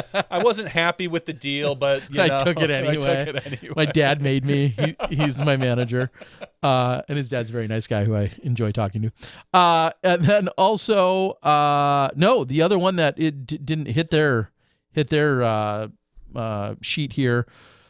Drew Gibson had over the weekend made a post saying that he is not anticipating and is not planning on hearing from Legacy as part of his somewhat mixed bag sponsorship, sponsored by Infinite, also sponsored by Legacy. If you read through the entire thread, he basically said, I will not be continuing my sponsorship with Legacy. And then you continue to read more about it. He said he was having troubles going back and forth in terms of communication with them, and therefore he said that they should not, they don't need to bother providing an extension offer. And that's where it was. Well, then a lot of people fought about it, but that doesn't matter. Point is, that I saw that over the weekend. Another one of the big ones that we still don't know officially or publicly would be Thomas Gilbert's landing zone. I think we're going to start seeing these announcements come in the next 4 days, probably after the first of the year. Yeah. Yes, I think as well. Yeah, if anyone had contracts that technically went to 12/31. Or not, that's when I think, as the new year, as of midnight, we may see some new posts come in on the New Year's Day. So You're going to be up at that point, just streaming, waiting for those announcements, right? yes, Terry? yes, it's a good idea. I think you should. Hey guys, let me. I need to know. Where's Steve Held going to try and get his sponsorship from this year? Jiffy Lube. What about Scotty Too Hottie? Should he get a sponsor here in Wisconsin? Local sponsors are nice, but I mean, honestly, Scotty's a good enough player. He could get sponsored by a major manufacturer. His problem, I'll throw that in quotes, is that he's kind of. I think he's dedicated his bag to Innova. I don't think he would ever want to change, but he could get a low level sponsorship with that with Innova probably, and he would if he plays enough, he'd probably deserve it. Scotty's problem, and he's a good friend of ours from Wisconsin here. He's not necessarily the most polite gentleman. Cordial, friendly, welcoming. Yeah, all of the above. PC. Yes, we're picking on you, Scotty. Hard. We love him to death, and he's a great guy. A couple of good friends and amazing gentlemen and good friends in both John Turlap and John Pecunia here in Wisconsin, both masters type age eligible. A couple of those guys I know are open to some sponsorships and are pursuing some. So just throwing those names out there. Great guys. All right. Did Conrad sign is a question that was asked. He has not signed anything. He was being mum on the Stokely interview. Nothing was being announced. He was still kind of just being quiet. So there's been no announcement whether he's staying with Innova or whether he's leaving to go to, a lot of the rumors are MVP because his van was there. But that could have just been one day. He was testing out the waters, and he could be going to DD. He could be going to Prodigy. He could be going to Legacy. He could be going anywhere. We did actually see Josh Anthon leave Innova as well. He kind of made a post saying that, he kind of hopes all the drama is done at this point, and but he will not be renewing his sponsorship with Innova for another year. Yes, that was another one. And then also in unknown territory, we still have Ezra, who has not, as far as I know of, has not Tease it out, buddy. Not locked in with any single manufacturer, anything that he's made note of. So that's what we've. I'm trying to think, and by all means, if there's others on the board, I do wish every week I would just open a spreadsheet and keep one going of the running ones that I notice. But then I just always rely on Alta World. But it looks like the Alta World's missing a few. There's a few of those that we just mentioned that they have not. Well, I'm sure Charlie's going to be listening to this. Yeah, Charlie, get it together.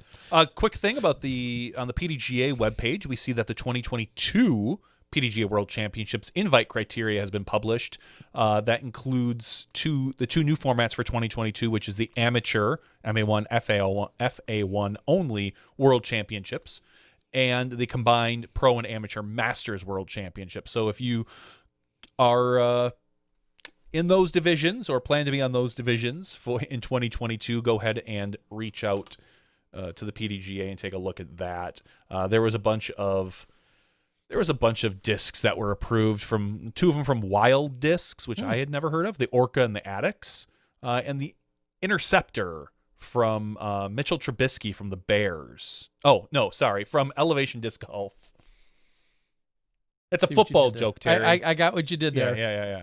It's a football joke. We're playing the Bears this week, so that was a football joke. Got it.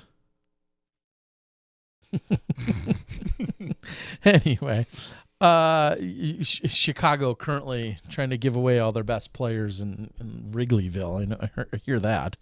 Anyway, I don't know if there's anything else significant to add here of the regular show. Anything else I have is relatively light and could be addressed in the after show. So if you're good with it, Johnny, we could close down the show, run outside, quickly build a snowman, and then bring it in studio and have a chat with it, see how it goes. Do you want to build a snowman? No. All right, we're going to close things out for the regular show. Of course, we'll be back in the after show. We're going to have some snow angels. a giveaway or two for you guys. We thank you guys so much for joining us. Thanks for a great 2020 year for Yeah, Smashbox. Honestly. I mean, I know it was tough for a lot of people, and Smashbox was fortunate enough to be able to kind of, thanks to disc golf in general, just get through a tough year. And a lot of that is due to you guys out there, whether you're a Patreon supporter or a super chatter or any way you supported us, or just by watching as well. So thank you very much. Yeah, so many people, and I say it all the time, the amount of people, it almost doesn't make sense. The amount of people that reach out and say, hey, thank you, I watch religiously, or I download, or whatever. And I always think those numbers don't add up, because there's so many people that are so gracious and so kind and say that they tune in and they are here every single week. I can't say it enough how much it means. It's really kind and generous of so many of you to say all the nice, polite things that you do, and to tune in week after week, as Johnny just said, or to do the download because you're too lazy to listen live when it's really hot and heavy in here. But you guys have been a lot of fun to be with, and of course, it feels like a big family when we're here on any given Tuesday night or during any of our live shows. So. Thank you, as Johnny said. I'll echo that. So we're going to close out the last regular show. I don't know if any of them are really regular.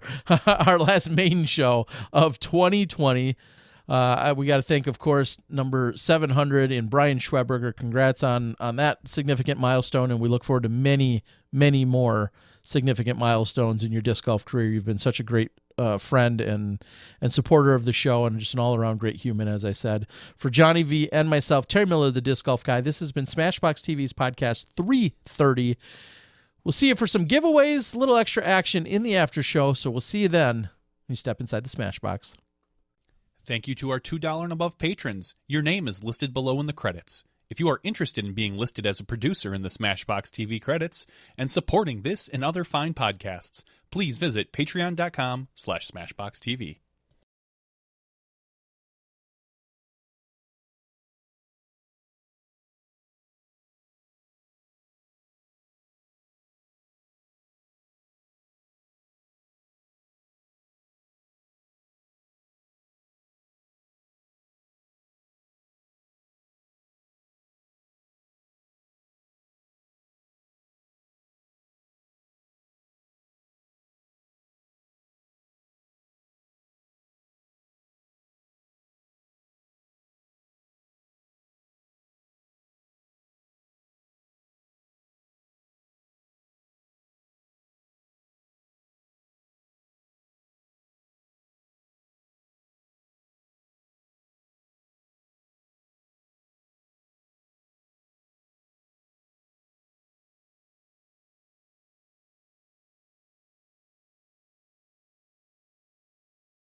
Hello, everyone, and welcome to Smashbox TV's 330th After Show. I didn't know if you're going to throw the after snow. No. Because I have a snowball. I just reached out my back and grabbed it. Wow. 3 to 6 inches. Let me touch it. Let me touch it. Here you go. This is like the first real snowfall we've got. Yeah. Various parts of Wisconsin have received a little bit of snow this year, but specifically where we're at, yeah, there has not been much. It's that right now. It's that perfect snow for building forts, snowball fights, sledding, sliding your car into a tree, which I don't have to worry about that now. Well, my wife doesn't as much. Yeah, big hot news, Johnny. After flexing so hard last week, to give everybody the update, what was purchased? We purchased on Christmas Eve a It was a December to remember with a Lexus. No, I'm just kidding. We picked up a 2020 used, only 1 year used, thankfully, Jeep Cherokee. So it's like a nice maroon color, 4-wheel drive. It'll work out very well for my wife.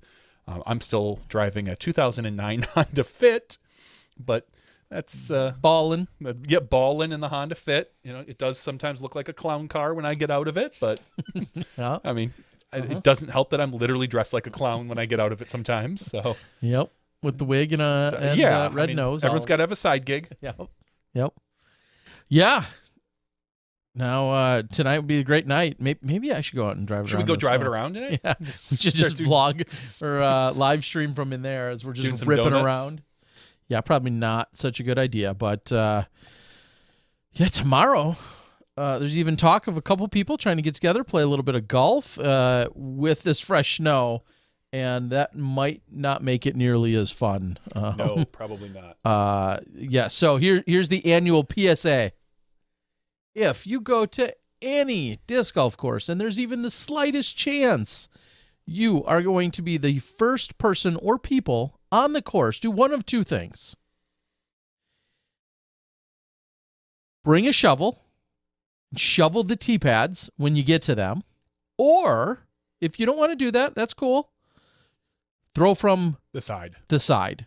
Don't be that jerk, that inconsiderate prick that steps onto the tee pad, that doesn't shovel it, and then ultimately it gets wrecked and glossed over and ruined and because when you compress the snow into the tee pad and it gets pushed down, it eventually just turns to ice, and then at that point it's very difficult to shovel that off. You kind of have to chip it off or salt it, and as we know, salting tee pads regularly will harm the concrete, so we try to avoid doing that as much as possible. There are times you can't avoid it depending on the weather, but Terry's right. If you're going to be out there early in the morning, bring a little shovel. We got shovels that break down. Shovel the tee pads. Be a kind citizen. In fact, be that guy that shovels the tee pads and makes a Facebook post about it. That's fine. With. I'll take it. Show. Got out there early today. Got all the tees shoveled for you. Enjoy the 27 holes. That's right. I'd much rather see that post, which I'm totally good with. Pat on the back to that person. I'll buy your next coffee or a hot chocolate or whatever. Rather than getting out to the course and then the tees, there's like some stuff there. There's some snow on it. There's some off to the side. The tees are just a mess. Either shovel it or throw from the side, but don't stand on the tee without shoveling it. There's my old man grumpy PSA snow tip of the day. Okay. Yes. Meanwhile, I'm not going to bring a shovel tomorrow. I'll let somebody else bring the shovel. They can shovel the tee. No, I'm just kidding. No, I've already got one in my car even. Although I have a feeling with the group we have, there's going to be 6 of us that show up tomorrow, and all 6 will bring a shovel, and it'll be shovel overkill.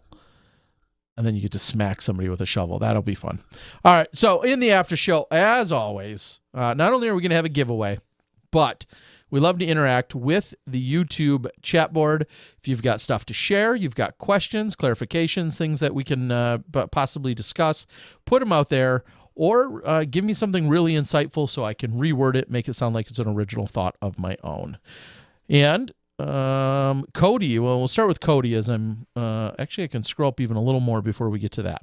Oh, I do want to point out that there are, I think, only 3 to 4 weeks left of 2020 highlight videos. This week, yesterday dropped Ricky Wysocki's highlight video. Dang. He is the final in the individual highlight videos. Next week will be my favorite, and the one that you and I sat and laughed at the other night, which is the bad shots and bad breaks. You want to watch a bunch of pros just have some horrible shots, and that's or bad luck. Good shots that turned out bad. Good shots that turned due to luck. Bad luck. There's a few of them in there. The most comprehensive version, we've got MPO and FPO because it's a lot of what we covered live. And then after that, it's going to be kind of a general, hey, these are the shots that maybe they didn't have enough to make their own video, but we'll put it in probably a bigger 2-part, first half of the season, second half of the season video, so you can see all the great shots that were out there. But next week is my favorite. It's already scheduled. Bad shots and bad breaks. If you were a Patreon supporter, and you were part of the Discord.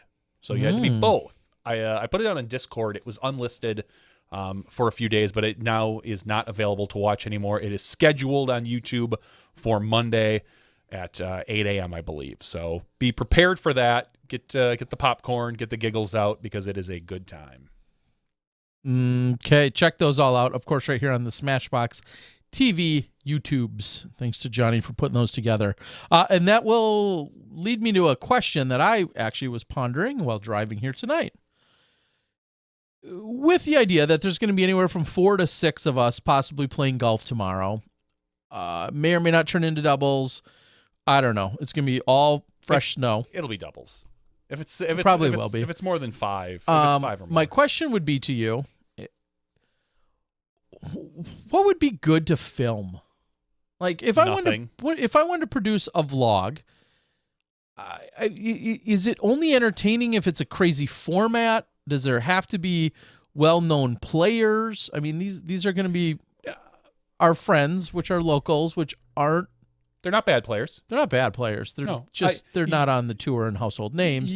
Like anywhere from like the players other than you, and given wherever you're at, anywhere from 960 to 1,000 rated around. Sure, depending on the time of year. The question, my challenge is, you can't do a shot by shot for a couple of reasons. One, I don't want to. It's gonna be it's a lot of shots.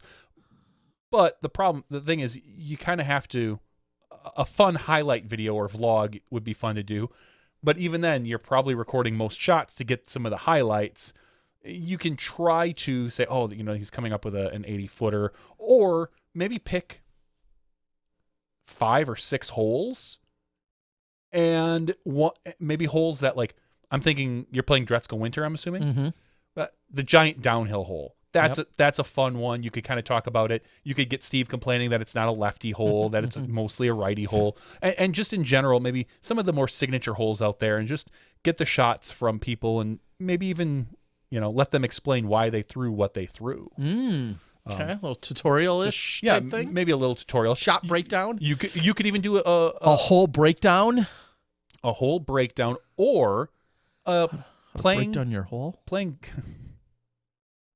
Wow, playing golf in the snow. That crossed my mind. There is that, because that is unique to some parts of the world, some parts of the country and the world. But just in general, we have a ton of experience. How everything from what do you bring, how do you dress. A lot of people don't like the fact that you have to be multiple layers, and it feels constricted. Clearly, that's an avenue or a perspective of playing winter golf, is how many layers do you want to have on and still try to be competitive, versus how much do you want to suffer in the cold and be a little bit more flexible? Another pro tip. Just layer it on as you do? Yeah, I have my winter layers, multiple winter layers on all year. So I'm always prepared to go out in the cold. I've got my hibernation layer currently on. I have my pre-winter layer on, and my post-winter layer is currently the problem is snugly that post-winter layer is from 2018. That doesn't matter. We call it a post-winter layer. I call it the prep layer for the next year. All right, so I'm always prepared. Just keep stacking them layers. But that's what I just know from our internet community on the YouTubes, that Simon can go out and do a lot of fun, exciting things. And even if somebody else did very similar things, because it doesn't carry the clout in the name, and this isn't complaining, it's just people may not find that nearly as interesting. And that's why I'm struggling with, like, how could I make the most of a video experience when you don't have big names and you don't have an iconic course? I think that's something to think about. But anyway, so there may or may not be footage from tomorrow, I guess is really what I'm trying to say to that. Daniel Ginter says, can finally get that 2015 Sexton. Thanks, Congress. Talking about if we're going to see more stimulus money. I watch for everybody. Fuck Mitch McConnell. Ouch. Okay. I'm just going to keep going. Keep going. You have a little bit of more money, stimulus talk, all that kind of stuff. Anyone know how Jomez is doing commentary next year? I'm guessing with a couple of microphones and probably Adobe Premiere. Heyo? No. No. No, if you're interested in post-production stuff and the future of post-production, we obviously were just on Alta World talking about the future of live production, but this week they dropped the future of post-production with Derek from Gatekeeper and Jonathan Gomez from Jomez Productions. So go take a listen to that if you're interested in some of the post-production stuff. They don't. I'll tell you this: they don't give any secrets away, or to be honest, they don't. Jomez themselves doesn't talk about what their 2021 plans are, but Derek had mentioned how they're going to try some new things and they're adding another person to their full-time crew. So, always like to see the whether it's live or post-production crews get bigger. Those guys are, everybody that's doing post-production is trying to, they're killing themselves and they're killing it out there. So I don't know specifically when you say how Jomez is doing commentary, if that means like what group or tandem or team or duo or commentators, whether that's Yuli and Germ or Nate, how that all gets mixed in. I can't speak to any of that. I'm not privy to any of those details. Anyone know why Jomez didn't happen? I don't know what their schedule with that is. I also have not necessarily looked for it, but I haven't heard any rumblings of it. I'm sure there's people out there that know more than us, and we'd be glad to pass on the information if you share it on the board. But someone I can't said say on the I know. board January, so maybe they're going to do a short stint of like a month or 6 weeks. I don't know, because come January, you only have 6 weeks until the season really starts. Sure. So maybe they're going to put together a little 6 week kind of season. So okay. I don't know though. Maybe not. Ryan Pilcher says roads were terrible tonight. Driving home from Glow Blizzard random draw doubles. My Prius is pretty much the worst car for those conditions. Ryan is about 45 minutes to an hour south of where Johnny and I are right now. So yeah, I'm not looking. I'm guessing it would be a slow going from my house back, or from Johnny's house back to my house tonight when I head out. It will be. Hey, Terry. I'm okay with that. I want you to answer yes to this. No. Do you want to hang out more? Like with who? Me. Oh no. No, I feel like this question's overdue. And I feel like so is my answer. I read today on the Facebooks for our local Milwaukee area that they're going to be bringing back the putting league, and it's going to be bouncing between a few different locations. Yeah. The Broken Bat, which is literally across the street from my office in downtown Milwaukee. We went there just this summer for some socially distanced drinking because they have an outside area that's just wide open. But they will have putting there, and at Explorium, which has been a big disc golf supporter, and Moonshot. Is that the other one? I forget all the names. There's of a them. third one, I believe, and it's going I thought there were 4, but okay. Oh, is there 4? I know it's going to be rotating between them. So I'm really excited that on some Wednesdays at 5 o'clock, I'm going to be able to walk across the street from my office and enjoy a putting league and maybe a drink or two. Yeah, so, and that actually was an item on my list here tonight in the after hang show. Out with me. No, thank you. Yes, no, cool. No. You heard it here first. I Terry cannot wants make to the spend weeks you're more going. time I cannot with make me. any of those weeks that you're going. So this is a 2-part. One, as Johnny just said, yes, there is the Milwaukee Brewery Putting League presented by Midi Disc Golf, who are people I'm not personally familiar with, but it says prizes, drink specials, apparel for sale, disc table by Plate Against Sports, and information is going to be out there. Now, interestingly enough, two or more of the weeks they're having them on Wednesdays, and then a few of the weeks they're having them on Sundays. And I am far more likely to be able to make a Wednesday night than I am on a Sunday. Same here. Just because the season, depending on when this all goes. But yes, they are out there. I see March 7th. I see January 28th, January 24th, March 7th. There are a number of different dates that have been listed. And like you said, they're rotating among various breweries here in the Milwaukee area. So for what that's worth, please go out, check it out. The very next one, or the first one I should say, will be on January 13th from 5 to 9, which the very next day I think I'm going to Arizona. But yeah, I could probably go do some winter indoor putting. Yeah, I'm excited. Like I said, it's across the street from my office. I can look out one of the windows of my office and see. I can miss a putt from here or there or anywhere. I could literally hit a putt from my office. Not really, because it's down a hall and through some stairs, but it would be at least a 6.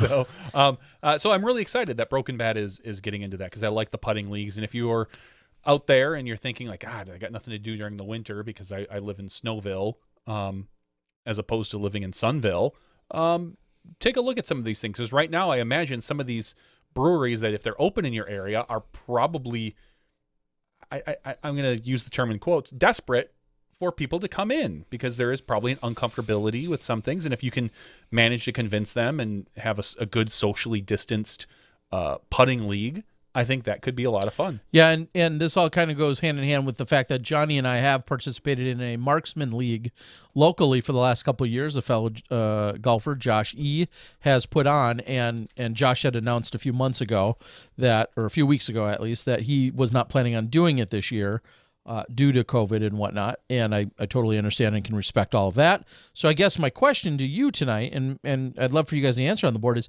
are you participating in any form of a putting league in this quote-unquote off-season? And I guess someone from Arizona may be like, yeah, no big deal. It's happening like it always did, versus someone, we'll say, in the Great Northwest or in the Midwest. I want to know what indoor putting leagues. Indoor putting league, if they're happening. That was a question that I had for you guys tonight, is if you are. So Ray asks, GK, or states, I should say, GK pros race drone shots during the skins matches are pretty badass. I could totally see that. Those are really cool. We saw GK Pro do some of that, and we saw Tyler Brickley. I mean, it wasn't the first. I think the first one I remember seeing was the Joe Height following the disc. It wasn't really a race one. He just kind of followed it from behind, but still very cool. Tyler Brickley had the commercial that aired, I think it was a D-Glow event, where he was comparing discs, and he threw one right into a bench and an Innova one right into a bench and said, oh, look, this DGA one throws so much further, and it flew, and you could follow, the drone followed and actually circled it while it was flying, which is awesome. And some of that stuff is really cool. Tim asked earlier, did the Ben Askren footage ever come out? No, that's funny you say it. Today I was thinking, I'd love to get out one more video of Johnny almost acing. Yeah, that's what everyone's been waiting for. You couldn't imagine how many people. I only imagine your Facebook is blowing up all the time. Did Johnny V once play this one round? And people want it. Yeah. Or they don't. So it's funny because that's something that I do want to put together yet this offseason. I'm just going to say, the reason it's not out, to be quite frank, is it was very difficult for Hannah and the other gentleman to film it. And so it can be largely jarring and will be an absolute bear to edit together. That's the only reason it's not out, just so you know. We have Blaine Williams on the board from GK. No, don't let him on the board. He is. We can't stop him. Nightbot should kick him off. I suppose we could stop it. A lot of you know Blaine. Mm-hmm. Well, they're not personally. You know his camera work from the FPO footage that you saw on post-production, or the throw cam for the live FPO coverage, and some of the other MPO stuff that he would graciously go out and do a little bit early for us. As I always joked, the steadiest camera walker that to ever carry a camera. It always felt like he was a walking steady cam. So he's out on the board for the GK, and I'm hoping that we get to see a lot of GK. I know we talked about Gatekeeper, but I'm hoping we get to see a lot of GK this upcoming year and doing some phenomenal stuff. I think he continues to fight with the Nightbot, which I'm okay with. Yeah, just argue with the Nightbot, and that's you can do that. Tim says, I miss daily Simon Eagle vlogs. You guys will have to update me. Did they manage? No one did. I don't. Well, maybe Simon did, but I know Brody made a post just tonight saying, hey guys, I know my YouTube has not been up to speed. I'm more concerned about getting better as a disc golfer than putting out a YouTube video every single day. I can absolutely respect that. Reevaluate what you got going on if the highlight of your day is waiting for somebody else's YouTube video to drop every single day. That would be my most polite way to say that, and I mean that of anyone. It's really, you should be entertained. I thoroughly enjoy many YouTubers outside of disc golf and inside of disc golf. But if that is breaking your heart on the daily, I want you to find some other satisfactions and joys. it's fine. What else are you gonna do with all that junk? I don't know. That junk inside the trunk. Put it in a box. Let's see. I'm going to continue to roll down. We'll keep left. Derek from Gatekeeper Media is the man. All right, Derek. I can appreciate that post. Simon and Eagle both did it every day. I was under the impression that they managed to do so. I think Simon and Eagle made it the entire time up through Christmas. Which is, what they were intending on doing. Vlogmas. They didn't call it Vlog Year's Eve or anything like that. It was Vlogmas. No, yes. But Brody was not able to correct, and he fell off that pace very, very early on, and I saw people lose their minds. Well, there are some people that are upset. I mean, he made he made a commitment. He said he wants to vlog every day, and then he didn't. He made a commitment to the world, and he broke it. I guess. I'm just kidding. I don't really care. It's just funny. Daddy says, I was pumped to see Simons. I'm not saying you shouldn't be excited. These guys are incredibly entertaining. I hope there's more in your life. That's what I hope. Well, yes, of course. That's, it's like brunch. You get to, you enjoy breakfast, you enjoy lunch, but every once in a while you want a snack between. That's what those videos are. The Yulee Maple Hill Challenge. I will say I was able to consume a portion of their various You've vlogs. Never consumed a portion of anything. A large portion. A full portion. Not a partial portion, a full portion. I'm just kidding. Whatever, jerk.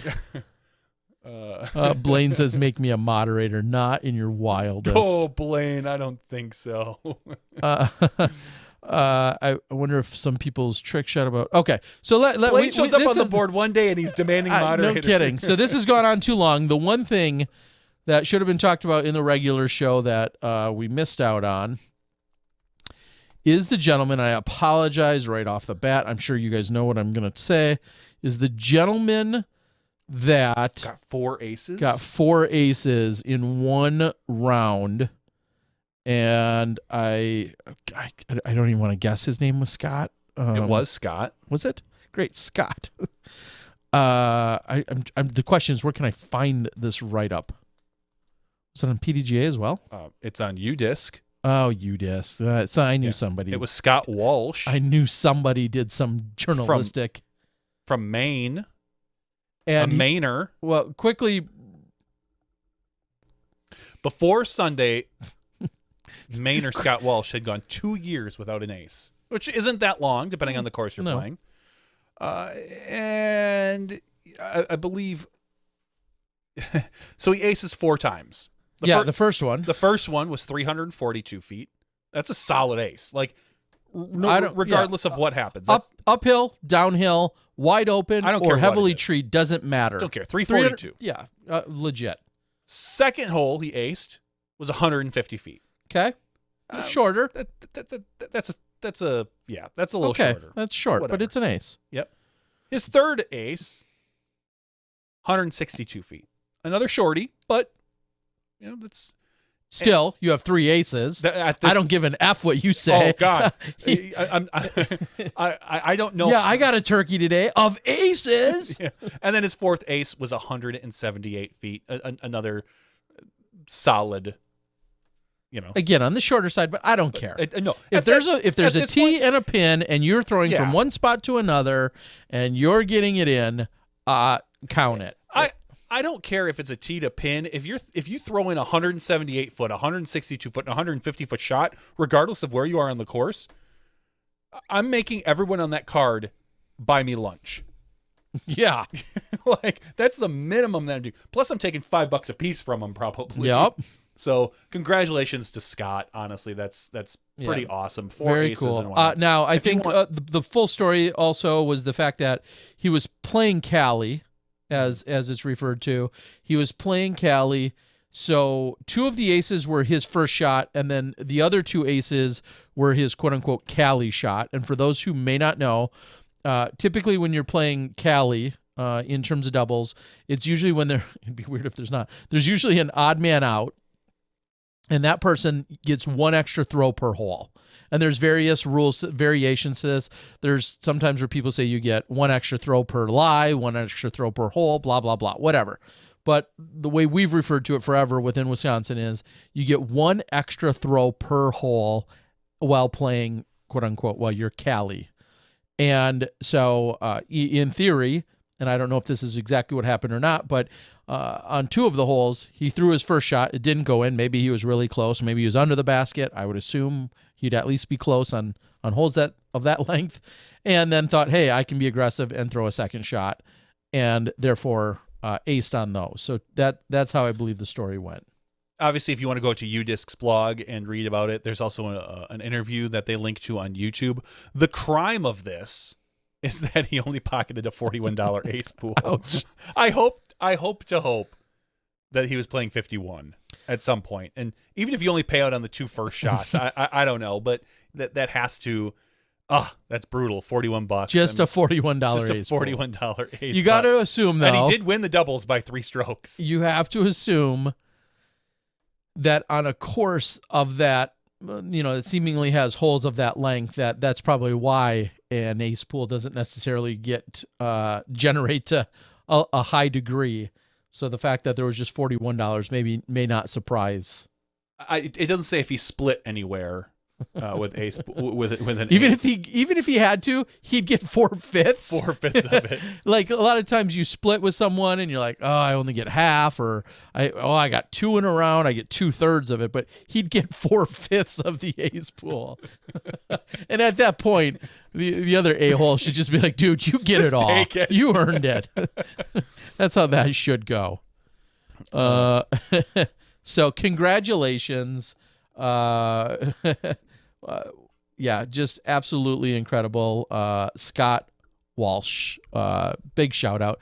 I think it happened on Sunday, and I know I got tagged in it, and it was like, yeah, I wish that would have been right away on, coincidentally on a Tuesday. We would have had him for sure, but nonetheless, congratulations, Scott. So, I don't like people here saying, if anyone is saying this, that he only pulled off 2 real aces, because frankly, if you're playing in a doubles team and your partner parks it and you have a chance to run it every shot and you ace 4 times, people are gonna be like, woo, you aced it. Like, I don't care. Like you said, tee to pin, it's in, that's an ace. Yeah, and again, playing in this specific instance, and playing California, his entire strategy should be just that: get the first one really close, and then if he feels like he's for sure going to make that putt or he's close enough for that putt, he should be running at the ace. And like you just said, Johnny, that's exactly what a doubles team would be doing. Is one's trying to get it really close, and the other one is trying to make it, or has the green light, so to speak. Because I always hated that Cali in general has a disadvantage to every other team, and that they have in theory, 1 shot, maybe even 2 shots less than every other team, because every team gets 2 shots from every lie. From every lie, you get 1 extra shot in general, which is fine on a par 3 course. But if you start going to a par 4 or par 5 holes, you're at a huge disadvantage. So that's just me complaining. Is there? Unfortunately, that is one way somebody could dissect that whole story and make anything negative out of it. But I was going to say, is there any downside to that story, just in general? No.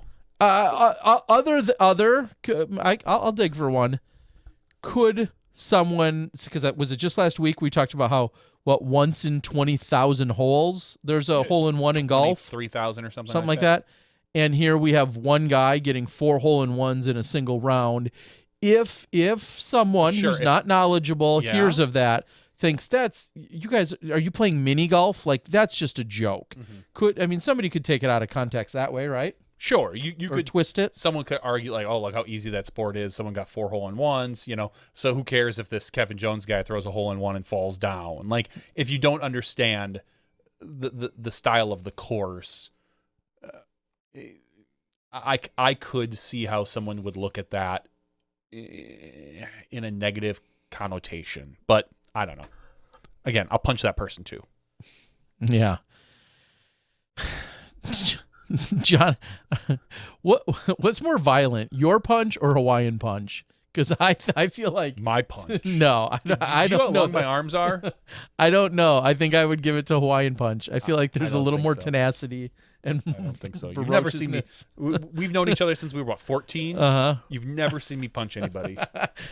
Not Which serious. I think means everyone's safe. Yeah, which means I'm a very tolerable person.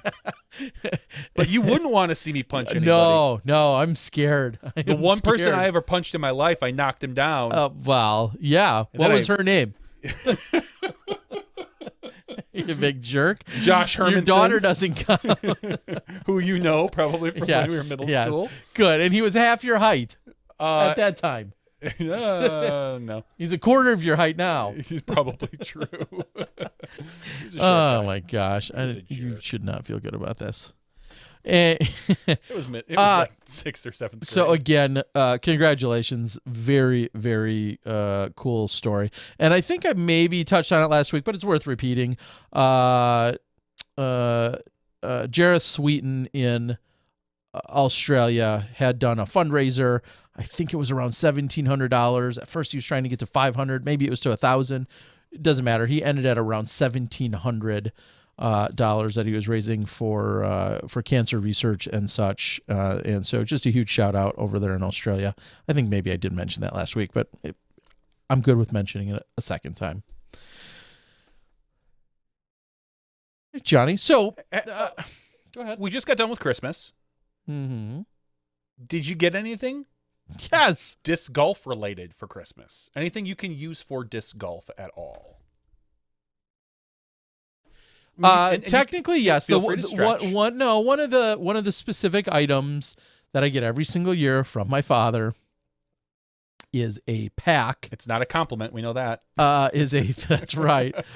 He's like, you weren't on ESPN 2 as you promised, so don't show up next year, COVID or otherwise. Technically, you were, but he didn't recognize you. Yeah. No, the one thing that definitely, and it will get used for disc golf probably, is a package of hand warmers, disposable hand warmers. That's the one most likely place, especially in this year, where I would find myself using some disposable hand warmers would be a day like tomorrow, where I put those in my mittens while I play a round of golf. That would be... We got a rechargeable hand warmer for my father-in-law. One of the USB-C ones that plug in because he's outside in the garage a lot. And he's not exposed, but it's not nearly as warm. And sometimes he just needs a little extra warmth. Yeah, that would be the most disc golf related item that I really got. I don't think What was my toothbrush. I'd say, what was the favorite item you got? I didn't get much, which I'm totally good We're with. dads now. We don't get a lot. Yeah, it's no, all and, about the and kids. I'm good with that. I received 2 mint colored items that I chose on my own, and Not I'm excited mint about. discs. That's Nope. different. Nope, they got to pay for those plugs. I received an egg maker so that I could hard boil 7 eggs at a time. Wow. I don't know why anyone would need to hard boil 7 eggs at a time. Now, an individual person, like a restaurant, sure. Like, that's a lot of eggs. No, not when I have 3 eggs in a sitting. And then you got 3 other people, which a couple eat hard-boiled eggs at your house. I don't think that's crazy at all. It's not crazy. It's just a little excessive. I had an egg maker, hard-boiled egg maker. Well, you can make other kinds of eggs, but I don't know if I trust that. Hard-boiled is what I'm going for. And I got an electric toothbrush, also mint-colored. Have you ever had an electric toothbrush before? I have not. I've been rocking an electric toothbrush for 8 years now. Quite possibly the same electric toothbrush. Sounds delish. I'd like to lick that. Make sure I was just going to say, make sure you get the replaceable heads because you need to replace those every few months. And I'm pretty good about that. Electric toothbrushes are the way to go. I'm a big fan so far. I went to the dentist yesterday. I said, do you guys recommend and fully support Hum? HUM as the new toothbrush, which I think is like a subsidiary of like Colgate or something. Yeah, it's maybe exclusive with Target. I don't understand. There's an app. That's all I care about. I was gonna say, I think Hum is like the one I hear about, where like kind of like Dollar Shave Club, where you can get like the Hum toothbrush and they send you a new. Oh, I don't know about that. Every like. All I know is 3 there's months. an app. I got to get on that because I'm excited to brush my teeth. Hum. Those were the 2 main items that I got for Christmas, and that is dad life at its greatest. An egg maker, which is mint green, and a Hum electric toothbrush, also mint green in color.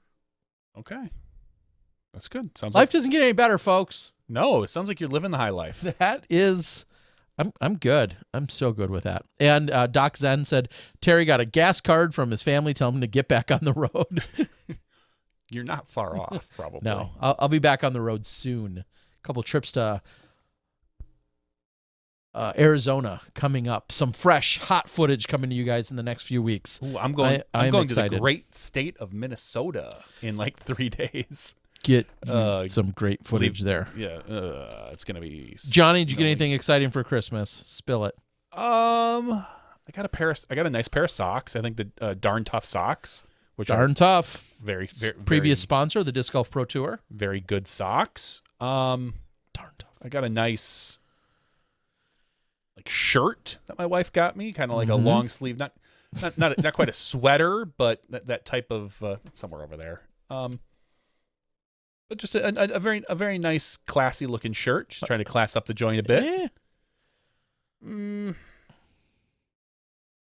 think, yeah. Again, I know I got a few other little things.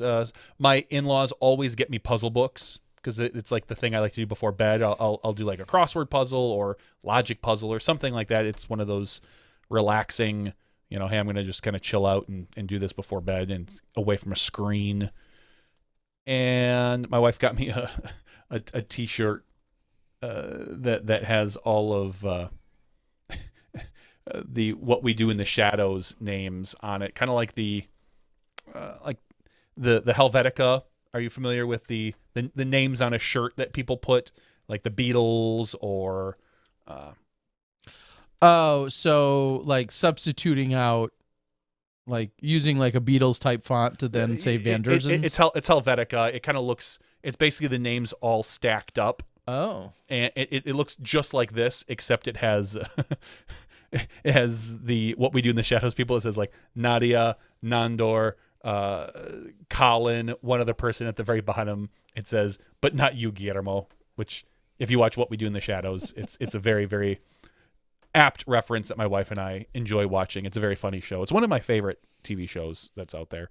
So I got that, and I'll probably be wearing that in the next couple of days. So that's really kind of about it. Did you give any good gifts? Like No. No. Like, did you come up with anything clever this year? That No. No. I mean, the kids all get 9 and 12-year-old stuff that very much suits their personalities. Nothing too crazy there. The only gift that I could say I gave to anyone, including the world, is I managed to swap out. I managed to swap out a couple of electric sockets and electric outlets in my daughter's room. Ooh. Did you put like USB ports in them?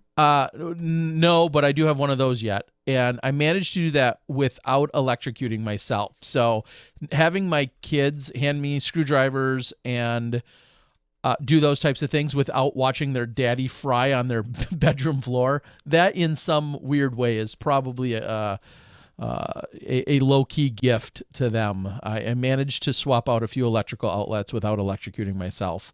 That's a win in my book. And I did a little bit of binging on Letterkenny. I will admit that. Well, very late one of the nights. My wife and I just finished the newest season yesterday. I don't know, what season are they on? 9. Oh, wow. That's great news for me because I feel like I'm only on like season 2 or 3. So that means I have a lot to watch. Well, the seasons are short. They're like that excites me. 8 episodes or 9 episodes per season. I think this season was only 7. I think it was shortened a little bit because of COVID, but it is. I quite enjoy this season of Letterkenny, season 9. I thought out of the 7 episodes, 2 of them were laugh out loud funny. The other ones were your typical kind of chuckle, like, oh, that's pretty funny. That's very Letterkenny-ish. But two of them, I was I was busting a gut. Okay, well, I'm excited now that I consumed even a little bit more. I really, to put it in, to timestamp it somewhat or update. I'm at the point where I don't remember his name. He ran for and won. Well, won and lost the agriculture center election.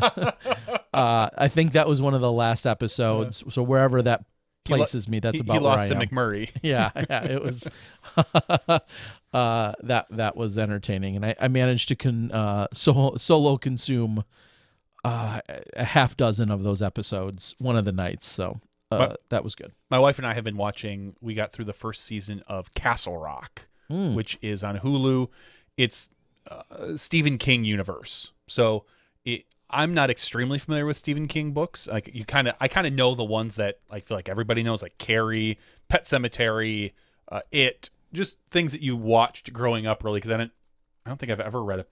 No, that's not true. I read I've read one Stephen King book, the first in the Dark Tower series. I need to go back and read all of those. But imagine taking like side characters that you know and putting them in a new environment with a new story based in modern day, and like it's a lot of Easter egg finding, like, oh, that's the guy that used to played this, it put into kind of like a horror series. So we're through season 1, really good, enjoyed it quite a bit. We just started watching season 2, and I think that's all there are right now, are 2 seasons. So it's a fun horror if you enjoy a little bit of scariness, which it's not super scary because it's on TV. It's good. I love fun horrors. That's what you just said. It's a fun horror. Horrors. I love fun horrors. Yes. Big shout out and deepest sympathies in a joking fashion to PDGA 1276, Tom McManus. He went out for a solo, very socially distanced round this morning, and his 12 or 13-year-old ESP Flex Buzz cracked. Here, I'll show it to you, Johnny. I saw it. Crazy. ESP Flex Buzz. Again, I think I've seen him throw that disc more than any other disc, but the fact that there was a crack in that disc is... R.I.P. Sorry about that. He says this should be the lead story. Close, but buried way within the after show, Tom. Nonetheless, anytime someone loses a favorite or a disc of such, sorry to see and hear it. The problem with Letterkenny, okay. Just real quick, I was thinking, people say the term "to be fair" a lot, and I can't not sit in my head and go, "To be fair." I now get the reference. I think, was it last week you were saying it? I've said it for a couple of weeks. I now understand fully the reference because I've gotten to the episode where they say it, or they elaborate on it. You haven't met Shorzy yet, have you? Doesn't ring a bell. Okay. Once they start getting into the hockey stuff, there'll be times you'll be in tears laughing. I guarantee it. It's funny. Okay. Something else, as a quick side note, that I did this last week. Some of you saw it if you're friends with me or follow me on Facebook specifically, because I did not release it to the general public, although I could, but I just didn't. I was very blessed to be part of a Deaf Disc Golf Secret Santa operation. A gentleman that I know from here in Wisconsin, his name is Kent. He's run the Deaf Disc Golf Association. He may have run the Deaf Disc Golf Nationals, I think, for a couple of years. Kent Schaefer is his name. He was sponsored by DGA, or was for a few years. Super nice guy. And he was also then friends with a number of the other deaf disc golfers here in the Milwaukee area that you and I have befriended, that came to a lot of my tournaments, and also that encouraged me to... They actually paid for and signed me up for my first ever ASL class. And he had reached out to me because he knows that I'm almost completely deaf in my right ear. And he said, would you like to participate in our exchange, our Secret Santa exchange that he was organizing? And I said yes. And then after really slacking on it for a while, I got everything sent out. And I sent out a couple discs or whatever I sent. And then also in return, I got some stuff. But the whole challenge, more so for me than anyone, among all these gentlemen or people within the program, was that they wanted me to record everything as me receiving it and getting it, and do a video of it. and do it with using ASL. And so it may have been even Christmas Eve or the night before, I sat down, I got my camera all set up, I hit record, and I did one take. I wanted to do it in one take, even though I screwed up a few times, but I did it in one take, opening the box, talking a little bit of what it was. Of course, I can finger spell ASL, and then I know a few dozen words, maybe. I don't know if I know 100 words, maybe a few dozen words. And it was a really fun yet uncomfortable experience because I know I'm partially screwing up, but I also know that, for those that don't know, ASL is a lot of, for lack of a better phrase, miming. Like if you're wondering what, or you're trying to communicate with someone that's hearing impaired, generally doing some kind of mime / charade will probably get the point across. Of course, it's better if you know the actual sign or you can finger spell, but there's a lot of things that are very natural to ASL that just make sense. Or you see the official sign for something, and it just makes obvious sense that, oh yeah, well that makes sense that's that sign. Now I wouldn't say the same of, say, pizza. No. where you're making a Z and then you're literally doing or that. Or something like theater. Yeah, so some strange things. Exactly. But like sit, is literally doing that. Maybe a little bit more obvious. Anyway, it's on my Facebook. I did put it to my YouTube, Disc Golf Guy YouTube channel. I left it as unlisted, but anyone that just clicks on the link can go see it. I just didn't put it public to my entire, all of my subscriber base. Although I guess I could. It just felt like it was a relatively low production. Yeah, there's no reason and that's to, why I didn't do it. But anyway, it was a lot of fun. I genuinely appreciate the inclusion of that. And I would encourage each and every one of you. I know it's very common now for kids to get into ASL. They're incorporating it more at early learning and in schools and whatnot. But as an adult or as a child, if there's anything you can do to even get an introduction to ASL, or bare minimum, learn to finger spell so you know the entire alphabet. It might take you forever to say something, but if you even just learn how to finger spell the entire alphabet, you should be able to communicate with someone so much better. So very, very cool experience, and I wanted to give those guys a shout out. I ultimately, spoiler, I got like a pink rock 3. The gentleman knew I liked rocks, just generally. He even said, he wrote me later and he's like, what do I get you? You've got like 10,000 discs. What do I get you? So he did send me that, and then he sent me a glow rock, Champion glow rock, but then on it was a stencil, a hand-done stencil die, which is me, a caricature of me sitting on a bench with a bunch of discs around me, and it says life is like a bag of discs or something like that, and just cool. Denoting that I've got a lot of discs, which I do. So thank you. It was very cool. And just as the one thing, I had to look it up, I didn't know it. Secret. This is secret. As you put your thumb up here, this is secret. And then Santa is like making a beard. So you go like this. I don't know if people can see that, but you go like this to indicate like a beard. So secret Santa. Well, speaking of giveaways, we have a Patreon giveaway that we can do. Yeah, we do. Our final one of the year. That's it. Final one of the year. Nothing special. It is special. And I wish I had it with me. You're going to win a pastry dies. Oh, that's right. Dyed disc. No, that is special. It's very special. These things, you can turn around and hustle it on the dark web or on the regular web. Dark web. Which my 9-year-old said the other day. She said something or other about which is getting funny, stuff on the dark web. There's a whole season of Letterkenny dedicated to the dark web. Okay. So just wait. Web. So yes, this is a very special. He does amazing work. He is here. He is a local to the Milwaukee area. He's also was one of the gentlemen that helped get bonus footage of the D-Glow this year. And he was out there hustling around, cut his teeth at becoming a cameraman. So huge shout out to Dylan. We'll put his information up, and if you want to get in touch with him directly or get to me, and I can put you in touch with him. But Pastry Dyes is the sponsor of tonight's giveaway disc. So that's fantastic. And if you'd like to be eligible for this giveaway in future weeks, you can go to patreon.com/SmashBoxxTV. Shout out to our, we have a new Patreon supporter who jumped in at the $10 level. So Booyah. Let's give a shout out to everyone who is, who supports. So thank you very much. It means a lot to us in these days. We have 202 people eligible for this giveaway tonight.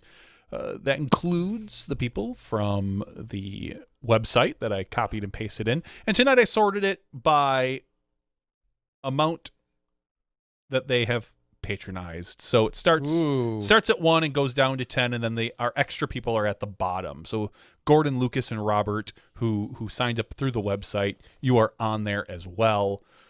We have 202. Can we call out Nathaniel Duddle for being our one of our most gracious Patreon supporters? Yeah, he's not. Am I looking at your chart right though? Is he the front runner, or is there? Yeah, he's at the $15. He was the only person at a $15 level. Wow. So and Anthony Farrat's at a $12 level. We don't even offer special tiers for that, but yet they support us at that level. $15 a creation. And huge shout out also to Mike Cullerton for being one of our most plentiful supporters. You, Mike Cullerton. I'm not going to say we love you more than the other 200 people. But I'm going to say we love you the most. We're cheap and we can be bought and we can say nice things. So what number do we want to draw Terry Miller? I think it only makes sense to go with 3 tonight. Okay, so we have 202. I'm going to refresh this page real quick. I think that's what all the kids are supposed to do to make sure. Show the lock. You want to show the certificate like I have to do in my drawings. It's up there, the certificate. Yep. There you go. Click on that. Yep. Nope. Show that. Show the certificate. I have to show that. Yep. You have to. Now you just click OK. That's it. You have to show it. All right. That's what we do in the raffle world, peeps. And you said what's the number? 3. 3 is the hot number. Right. 3 is the hot. So the larger the number, the larger contributor you've been. That's unless we get way down there and then. Yeah. All right, so our first number is 11. Oh, good. They didn't give us much. It's one of the early ones. It's not that they didn't give us much. It's that's what they. It's sorted by donation. Oh, per creation, not necessarily running total. Not running total. Our second one is 110. Oh, and our gosh. third number is 72. So kind of right in the middle. 1/3. Right. 72 is Eli Bowman. Congratulations, Eli Bowman, who has given us a grand total of $0. But because he is a brand new Patreon supporter at the $2 level. Thank you, Eli Bowman. Much appreciated. yes, at the $2 level, and hence they're sorted by $1, $2, $3 on. So that makes sense. A little additional shout out for Eli. Not only did I think he told us a week or two ago that he was re-signing with the Discraft Underground team, I believe he told us. That was Eli. But also Eli is smart enough, gracious and kind enough, and most importantly smart enough, not only to support us here via Patreon, but is a My Disc in a Box purchaser. Oh, well, yeah. If you are a disc seller, you should be getting your disc in a box. So Eli, talk about that paying off big time, because I know we've talked about boxes. So thank you very much. So congratulations, Eli. Thank you for being a supporter. And again, number and 72. for buying boxes. Yeah, just in general. That's awesome. All right, we're going to read a few more items off the board here as you guys are talking about some more YouTube action. Have you tried Hannah and Zach's videos?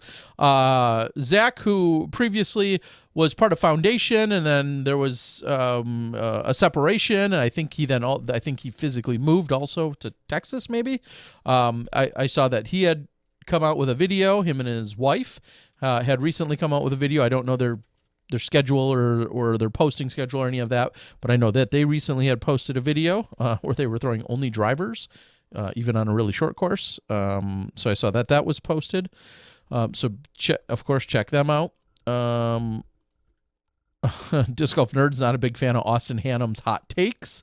We've talked about those in the past, so we don't need to anymore. Eric has a preference on content. Foundation content. Christy says congrats to Eli. Christy Moore, good to see you. Eli's on the board. Of course he is. I assumed he was. He usually is. But I hadn't seen his name pop up in a while, so I wasn't sure if maybe he was busy. But congratulations, Eli. Thank you for being a Patreon supporter. And shout out to one Melissa Miller that says it's me, Kenzie. So Yes. it's your daughter under your wife's. Yes, that sounds accurate. That my Asking, can you turn my Wi-Fi on, please? It's probably, hey, wait, how are you watching this? probably you've probably logged on to someone else's phone. your wife's phone, probably, because she's in bed sleeping, and so she grabs the phone. Eli, you're getting an email from Terry in the next couple days, just verifying your address and such. So, congratulations, Eli. Okay, so for back at my household where my 9-year-old is requesting internet. And granted, there is no school, so I feel it's less. I think there's less stigma to your bad parenting this week. Let's see if we can get her on. You want to? No. Come on. No. Maybe all right, next let week. me all right. So Ken's the internet should be back on. Internet is she can't be on next week. She'll be in school. Come on. What kind of parent do you think I am? Internet is yes, I have the internet set to shut off at 11 o'clock now. And so it must have just turned off a little while ago. Nonetheless. All right. At least she knows where to find you. Yes. For an emergency, or B, just to get her internet back. Yes, as I'm sure the rest of the household is sleeping. Is there anything else we need to cover before we wrap it up for tonight, Terry Miller? I feel like we've gotten all the hot good takes and topics and information out there. Closing out 2020, kind of crazy. Let's put it in the rearview mirror. I think 2020 was not great for a lot of people. I just think it's time for me to run for Congress. I think that's where I start. I would support you. And I know you, which says a lot. I mean, at this point, I think just about I think just about anybody. I think we could use some replacing in a lot of those. Whoops. Oh, you see some hot. Wow. Oh no, I just saw a picture I wanted to see. Oh, naughty. What? I don't know what you're talking about. I don't know what you're talking about. Okay, Terry, you ready? We're this is it. this is it. I'm good with that. So, and we're even gonna close it out. Well, it's still before midnight the next night, or midnight. Yeah, tonight. Still 2020. Heck yeah. We can't say it enough. Thank you to all of you, all of our people that log in every single week. And whether you're doing it live, which we love seeing and interacting with you, we love that you guys feed us additional insight. You guys answer questions for us because clearly us two idiots don't have all the answers. So you guys provide some clarity when we are here on the live. It is truly just, it's so helpful to us because sometimes we're going down the wrong path and then we have to fix where Johnny's going. And I'm here to help curate that along with you and your insight so we can get Johnny back on track. But to so many of you that log in or download, I should say, the podcast after the fact, and you're listening to it during that long drive or while you're, cleaning the floors or the other household chores that you talk about, whatever the case might be, the fact that you guys download and listen to us ramble on for hours, and hopefully we provide a little entertainment, but a twist of insight and background and history and disc golf knowledge. The fact that you take anything from it is really just kind of a byproduct of our rambling. So we're glad that can happen. And so thank you to our Patreon supporters. Thank you if you've bought merchandise. If you indirectly support us by going out to places like the Disc Golf Pro Tour and the Disc Golf Network, which we're obviously involved with, if you're supporting the PDGA, who we partner with and work with, and all of our gracious and supportive companies that are out there pushing disc golf forward that we then also closely work with. We're such a big disc golf community and family that your support of one place probably trickles into supporting us one way or another as well. And so for that, we also thank you, even if you're not thinking about it directly. We got to thank our incredible guests from this year who sometimes know 7 days in advance and they still show up late. And sometimes they know 7 minutes in advance and they show up on time. So the community has blessed us so much with our crazy schedules and the show that we put out. And we can't say it enough how thankful we are that you guys are along for this crazy ride. And we hope that 2021 in every possible way and beyond continues to grow and improve and be a great experience for all of us. So we're going to sign out for the last time in 2020. We love you guys. For Johnny V and Terry Miller, the disc golf guy, this has been podcast number 330's After Show. Again, we love you and all of our Smashies, and we'll see you next year when you step inside the Smash Box.